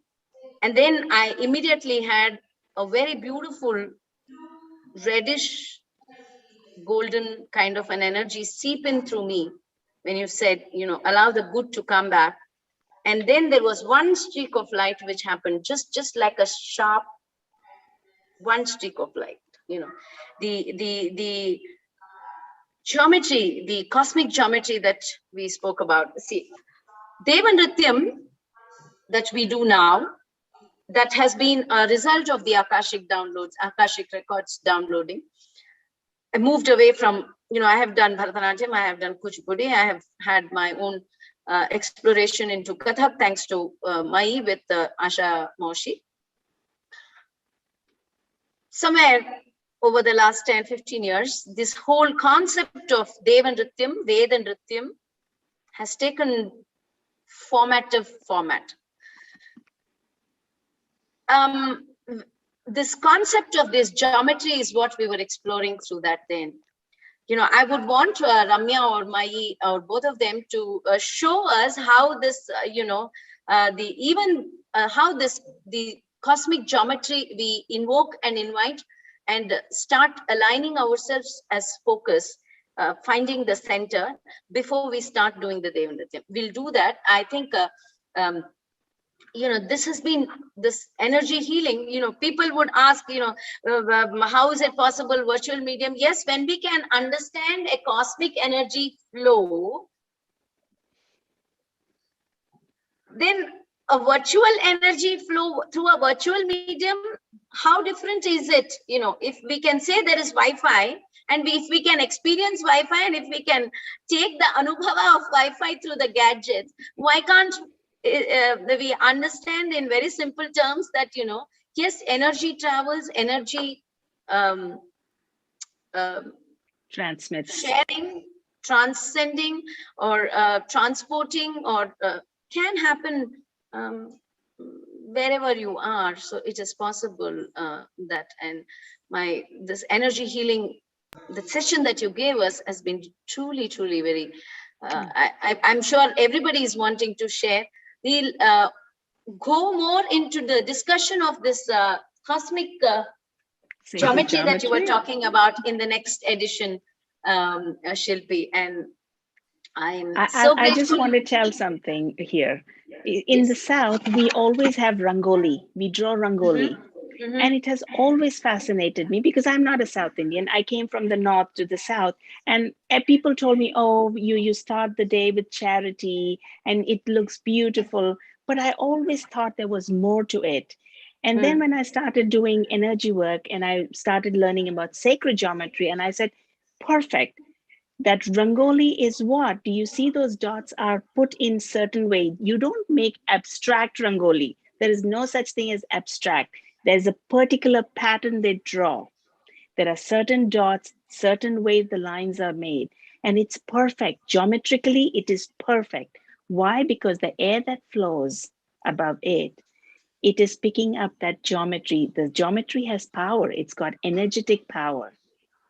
So that is why the South Indians make that Rangoli in front of their houses, to invite the air that is coming, to bring in that perfect energy. Beautiful. Wow. Lovely. Thank you. Thank you, Shilpi. Words fall short. And I think this, as planned, may go up to even more editions than 2 editions, because we are talking about a cosmic subject by itself that every one of us is experiencing through. It just how it is said in the in Vishnu Sahasranama, again, going back to Vishnu Sahasranama, we were talking about the alignment of chakras that you just gave us.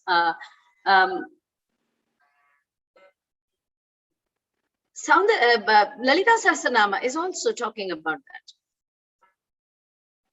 Alignment of the chakra for the energy. Swatmananda Lavi Bhuta Brahma Dhyananda Santati, we call her. We address her in Lalita Sahasranama. Swatma Ananda Lavi Bhuta Brahmad Ananda Santati. That person who experiences that alignment, that centering, that energy, first of all, only then she experiences as and gives it as an experience as the Brahmad Ananda, Brihad Ananda of the world, of the universe, of the cosmos. So the healer, the energy healer, first of all has to, it's very important for the person to be having that energy or the aura. And also it is said, also there is another mention in Lalita Sahasranama which says, Bala, Vanda Putra Vadodyukta Bala Vikramanandita. When we are talking about the chakra, the Mooladhara chakra, Ganapati. So when we are talking about healing, we awaken Ganapati, who is sitting with Siddhi and Buddhi. Only when there is good thoughts, that can be manifested, and it can take a manifestative phase as Siddhi, that which can be got. So Mooladhara, Ganapati, he has to be awakened. Then we go up, we have to welcome the next chakra, Bala. Leta Parameshwari as Bala. The five senses, five senses that we were talking about, Ati Indriyo, Mahamayo, the Vishnu, or Mahasadashiva, were all Jita Indriyas, beyond the Indriya.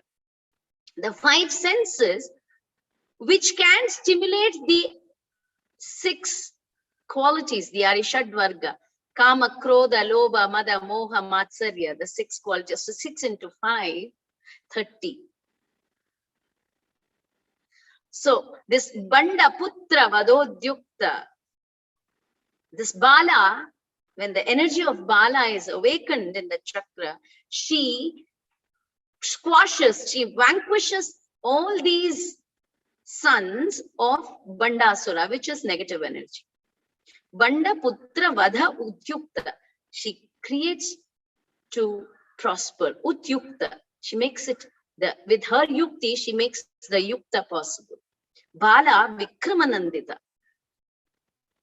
Then comes from Bala, there is beautiful Rajashamala, the Vidya, the awareness. When the negative thoughts are removed, the Vidya happens. The start is done by Ganapati. Bala removes all that is not required.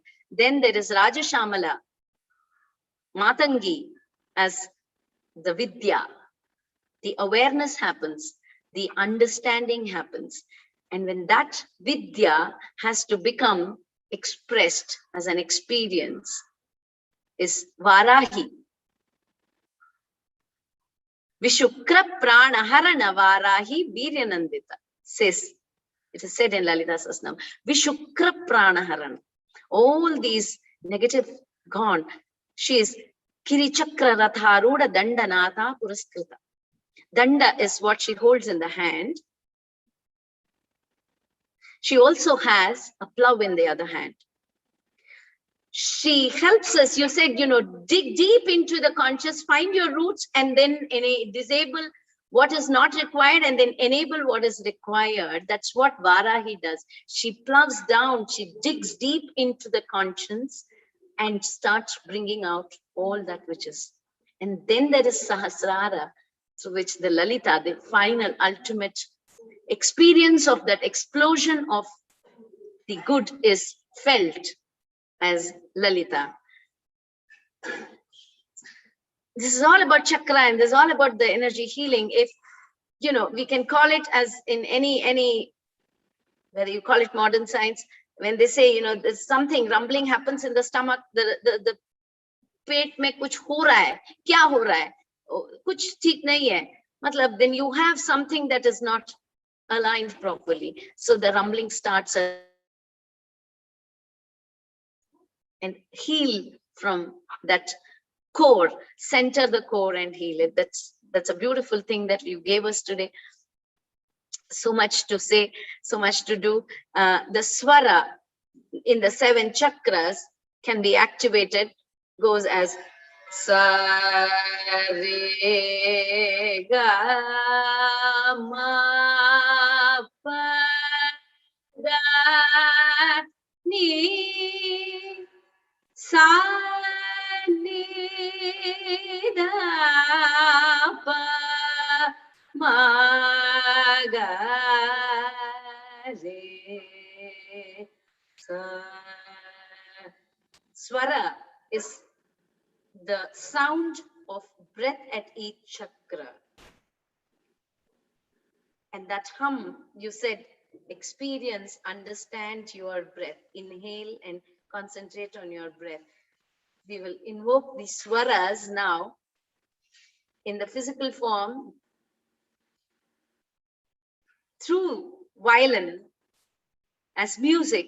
Music heals what doesn't heal otherwise. Hearty welcome. Divya Ramakrishnan and Nandini Ramakrishnan. Divya is the Yada's communication lead, and Nandini is the director for the Yada Youth Committee, and they are very beautiful, multi talented artists. They are into violin, vocal, and also doing their Bharatanatyam.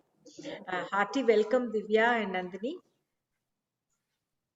Very warm welcome to both of you. Heal us with music. Enhance the healing, the energy healing Shilpi ji gave us with your music healing. Thank you, Auntie. Thank you, Brahmi Auntie, Rajani Auntie, and Anandotsav for this wonderful opportunity. My name is Divya Ram, and my sister's name is Nandi Ram, and we'll be playing 3 songs on the violin for this evening.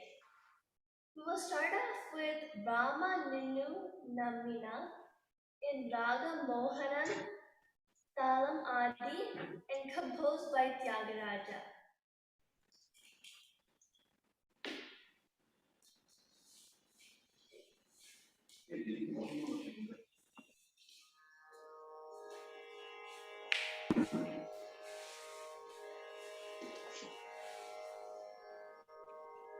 Welcome, Nandini.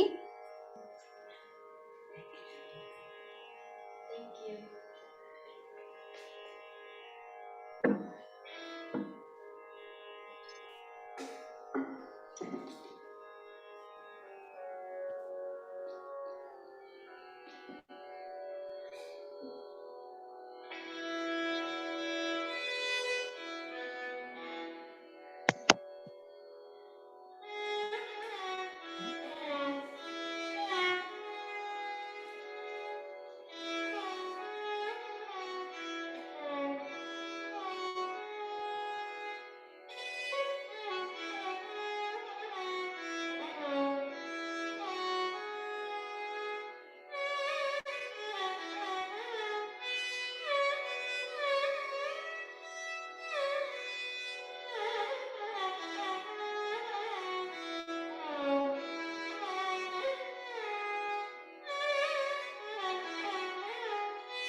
you.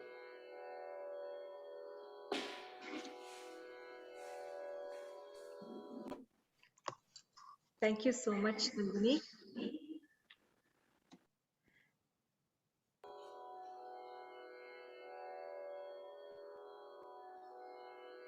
Hi. Next, I will be playing Bhageshwari Vani Saraswati in Ragam Saraswati, Talam Adi, and composed by H.N. Muttaya Bhagavatar.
We will be ending the concert with the performance by playing Ananda Amrita Karshini in Ragam Amrita Varshini, Talam Adi, and composed by Muthuswami Dikshita.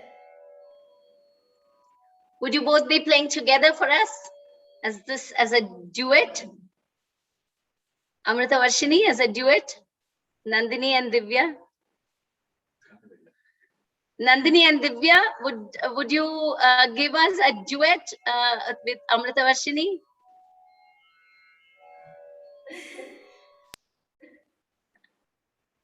If that is okay by you. Otherwise, entirely your convenience. My sister's not doing that well today, so I was planning to do it by myself, Auntie. Okay, sure. Thank you.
Thank you so much, dear Divya and Nandini, for the wonderful ragas that you gave us today. Mohanam is an Audava raga with 5 notes. Sa re ga pa da sa.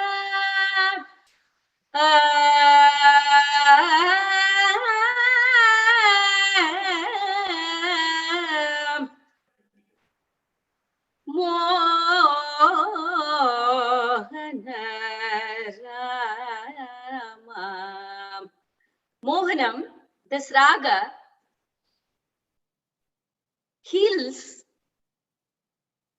people having headache.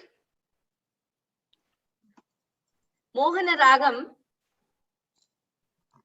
helps the person to arrive at a calmness, to understand better, to get into the understanding space and help heal oneself of depression. Someone suffering from depression, someone suffering from headache. Mohanam heals perfectly. So anybody suffering migraine is unsaid pain in the body, which has no explanation why the pain happens. That can be only due to clogging of the chakras, jumbling up of thoughts. You don't know, you are unable to arrive at any clarity. What results in the manifestation as pain is migraine. Just pick up anything in Bhupali, in the Hindustani tradition, or Mohanam in the Carnatic tradition, and listen to Mohanam. Karunanuba belake musukide muppinalli kai hididu nadesinanu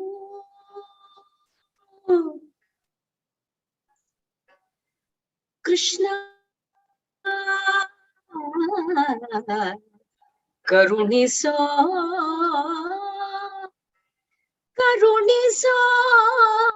Ranga Karuniso Ranga Karuniso Ranga Sudha Madhura Vakvilasini Sujanangamochani Suvasini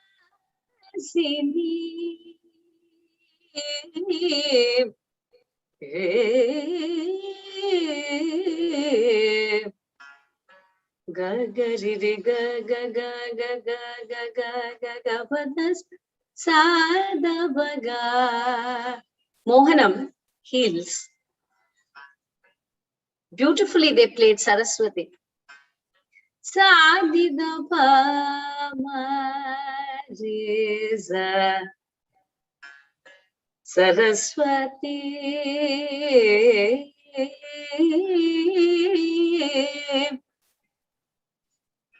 What a calming effect. The Vishuddhi clears, the Vaikari clears. Saraswati Namastubhyam Varade Kamarupini Vidya Arambam Karishyami Siddhir Bhavatu me Sada. We were talking about Rajashamala as the third chakra in the process of healing. Mohanam, that would bring clarity as Bala to the thoughts, remove depression. Then there is understanding as Vidya, Saraswati Raga. Varahi helps elevate, and then beautifully they played Amrita Varshini, explosive happiness, shower of Amrita, the nectar. Anandeshwari Akhilandeshwari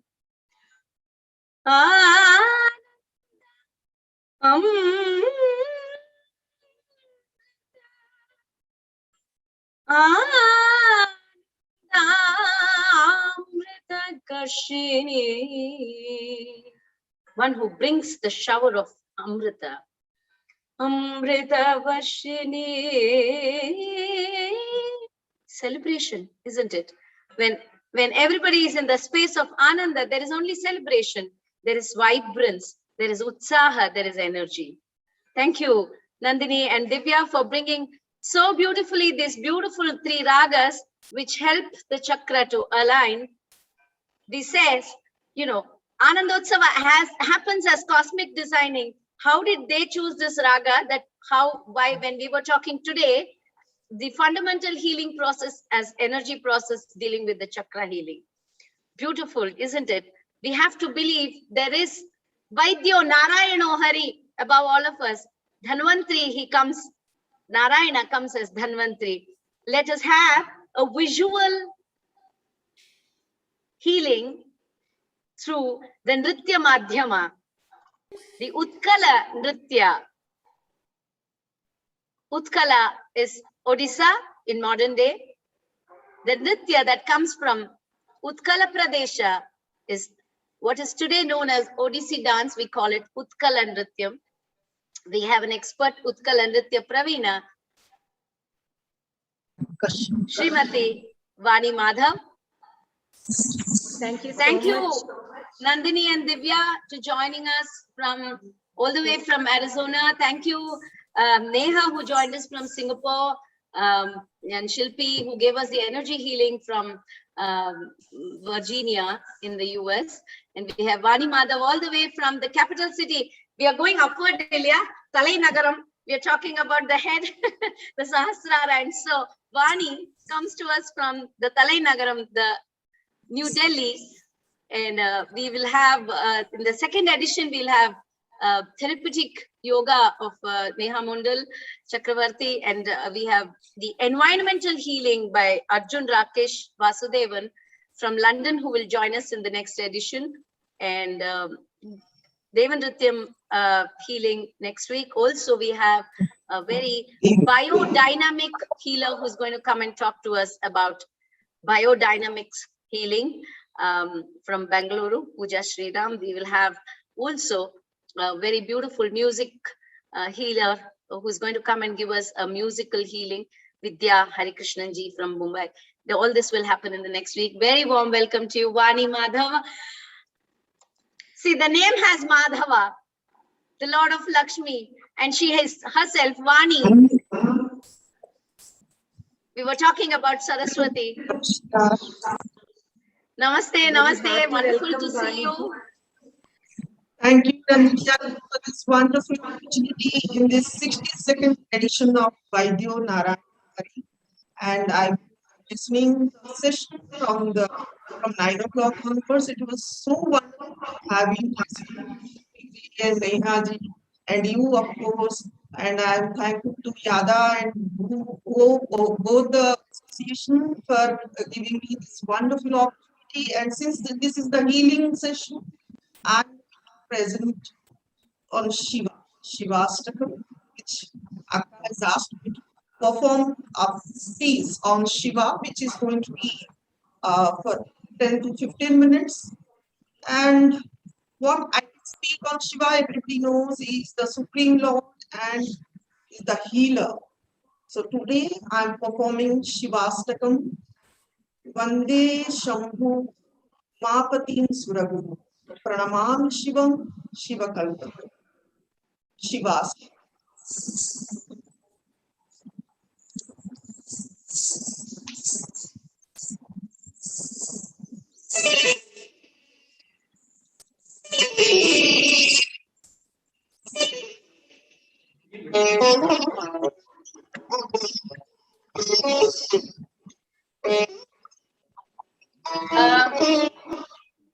Vaniji, the audio is fading in and out.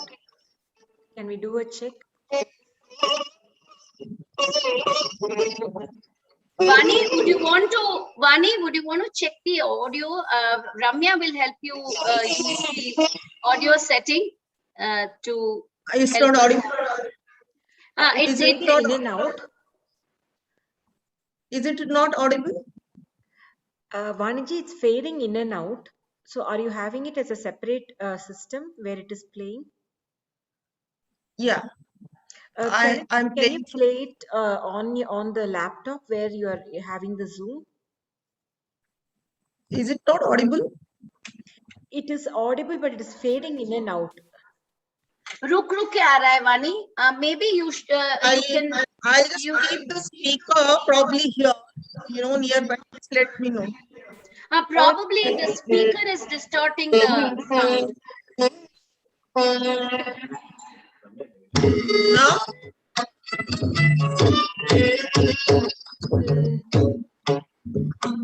How is it?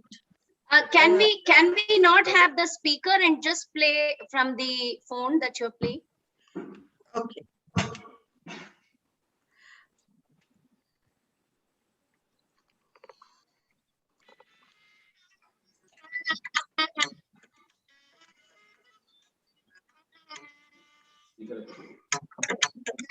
How is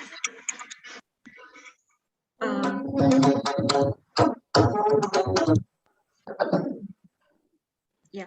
Vaniji, can you go to the audio settings? There is a near the mute button in the Zoom. Okay. There is a up arrow, right? Could you click on the audio settings? Okay. Towards the end, can you see the music and professional audio? Can you check mark that enable original sound?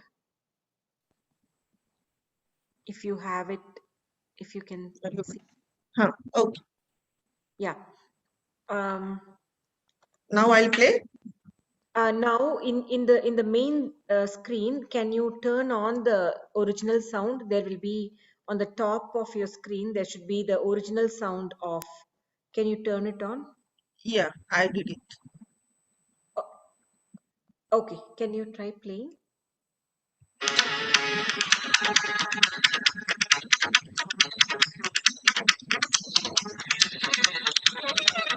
Should I play through speaker? No, I think this is okay. Yeah. Okay.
Wow.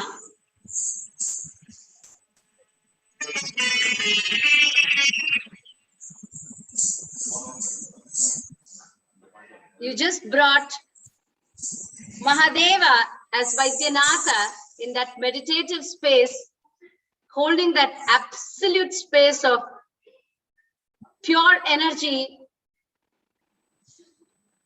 that would come and heal us all. He just came and healed us. Vani, you were looking so meditative and yourself.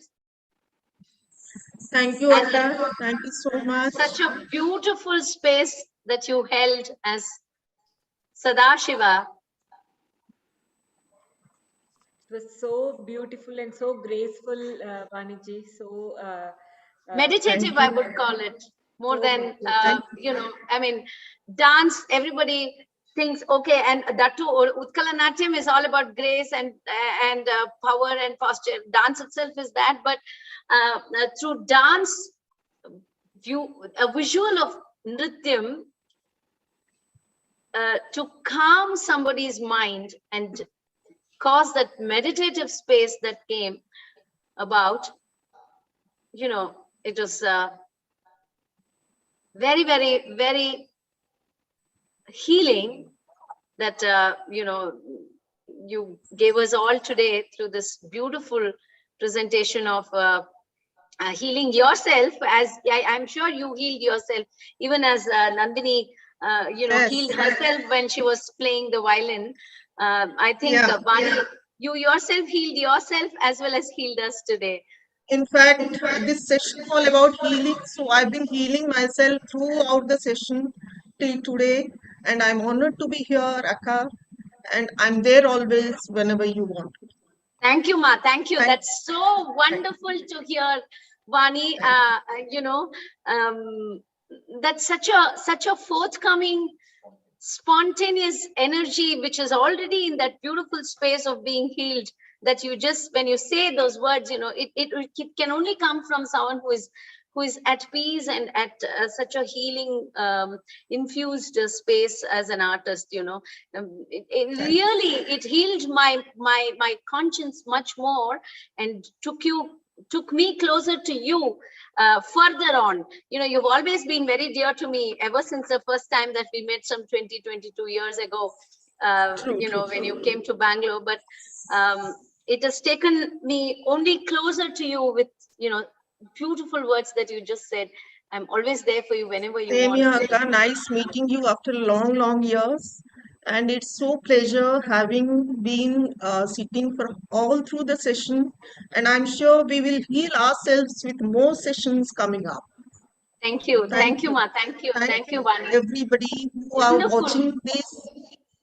You know, this the whole red color that, you know, everybody would associate red to power, to Devi, to causing that, you know, curing, you know, Devi exuberating with power. But somehow today I felt the backdrop as red and you in the red, with no jewelry or the paraphernalia or the costume as what they would call for a dance, you know, exploration that they all come up with. Somehow you just look like Shiva and Parvati together in the red as the Devi, you know, and then, you know, the amsha of Shiva as Vaidyanatha just brought that healing.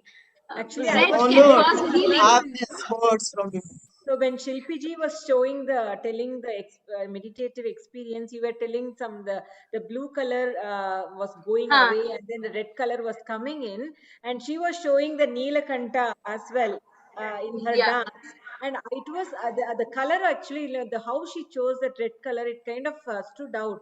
And I was able to correlate with what you were exactly. So my you know, what I experienced and I shared as experience when Shilpi was healing, giving us the healing, you know, it like kind of reinstated and reinforced that whole concept that when you just came up as red, oh my God, it just gives that confidence that the faith is further on, you know, instilled further, and the faith becomes stronger to see that yes, it was not just an imaginative thing, or it was not just it was sakshat. It is sakshat, and just to make that sakshat a sakara, you just came, you know, you didn't know that you had to wear red. I didn't tell you, we didn't discuss, and I didn't know I was going to get that red energy flow into me after the blue drained out as hala hala. But everything is.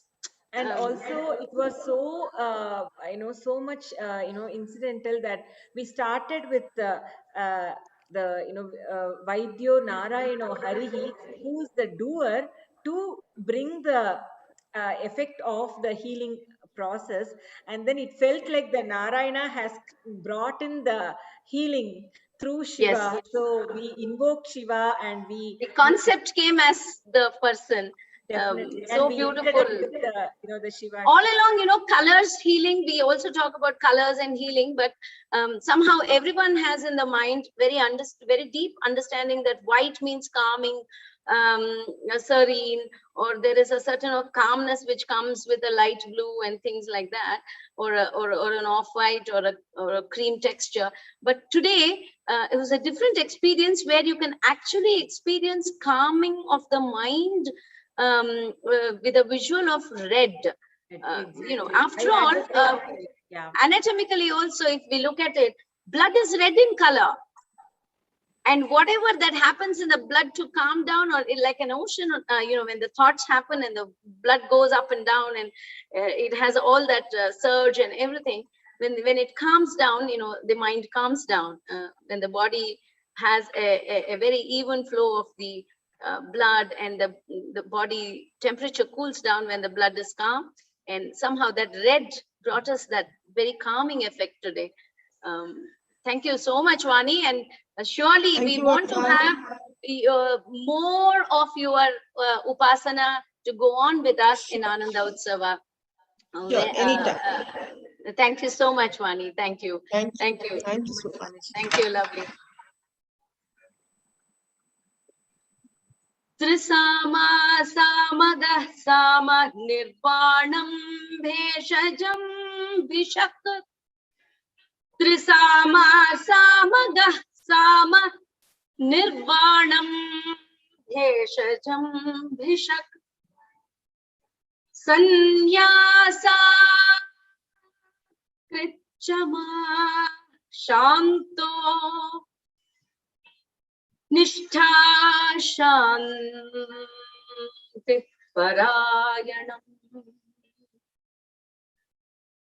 Trisama samaga sama, with all encompassing, all pervading, as that beautiful energy.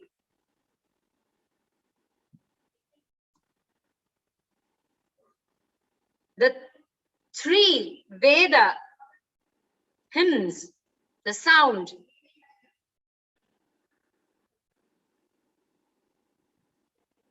that which is Narayana, the concept, the energy, that which is Shiva, the pure. Narayana is Sama Veda himself. Tri Sama Samaha Samaga Sama. He is that Sama Veda himself. That tune, we were exploring last week, Jagannatha, the breath of Jagannatha in the flute, the hymn, the breath, the sound that travels through the chakra as the sound, the hymn. Sama, the tune that follows as the Sama Veda. That which gives that ultimate bliss. Bheshajam Bhishak. He himself is the medicine. Narayana is the healer, we have explored, but he himself is that medicine. Bheshajam. He is the medicine. He is that pill. He is that curing agent.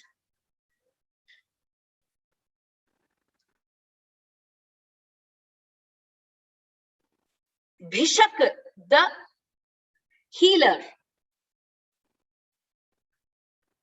He who removes and help us through this ocean of samsara and help us be in that absolutely shanti. Vaidhyo Narayano Harih.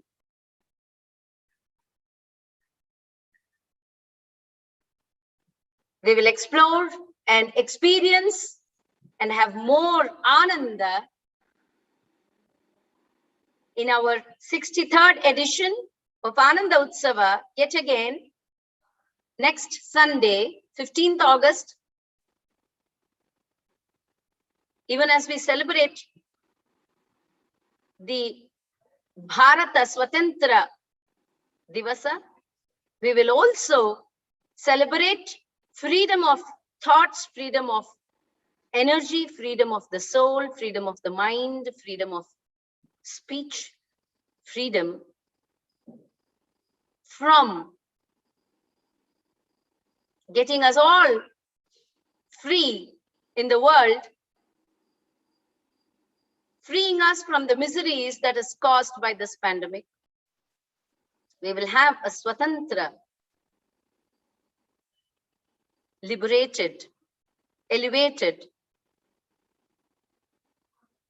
happy space exploring Vaidhyo Narayano Harih as Vaidyanatha, as Narayana, as Dhanvantri.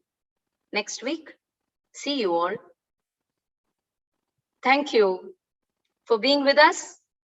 On behalf of Yada, which has hosted Anandotsav, which has been hosting Anandotsav, Yada, always, and the wonderful association to preserve the heritage of Bharata, the support from Bharat Heritage Organization for Ananda Utsava, with the support of Bho, to be Bhava. We will see you all next week. Om Purnamada Purnamidam Purnat Purnamudachyate Purnasya Purnamadaya Purnamevavasishyate. Sarve Janah Sukhino Bhavantu. Sarve Santu Niramaya. Sarve Bhadrani Pashyantu. Ma Kaschit Dukkhabad Bhavet. Om Shanti Shanti Shanti.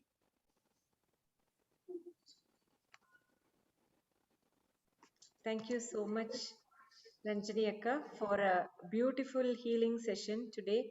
And thanks everybody for watching and experiencing the healing process. I would like to invite everybody for the next week Anandotsavam, and also kindly subscribe to the Yada and the Bo channels of Facebook and the YouTube. We would like to experience the Narayano Harih in the 63rd edition, the healing process continuation, like how Akka was telling that there is a doer and then there is the actual act of doing, and that's how the Vishnu is the doer, the verb, and then the noun is the actual healing, that is the Shiva himself. So we have experienced that very how it all intertwined and came out was truly um, informative and very elative, making an elative experience. So we kindly request everybody to stay tuned for the next week Anandotsavam, where we are coming up with the freedom of the thoughts and the freedom of the miseries through the healing process, the continuation, 63rd edition. Thank you, one and all.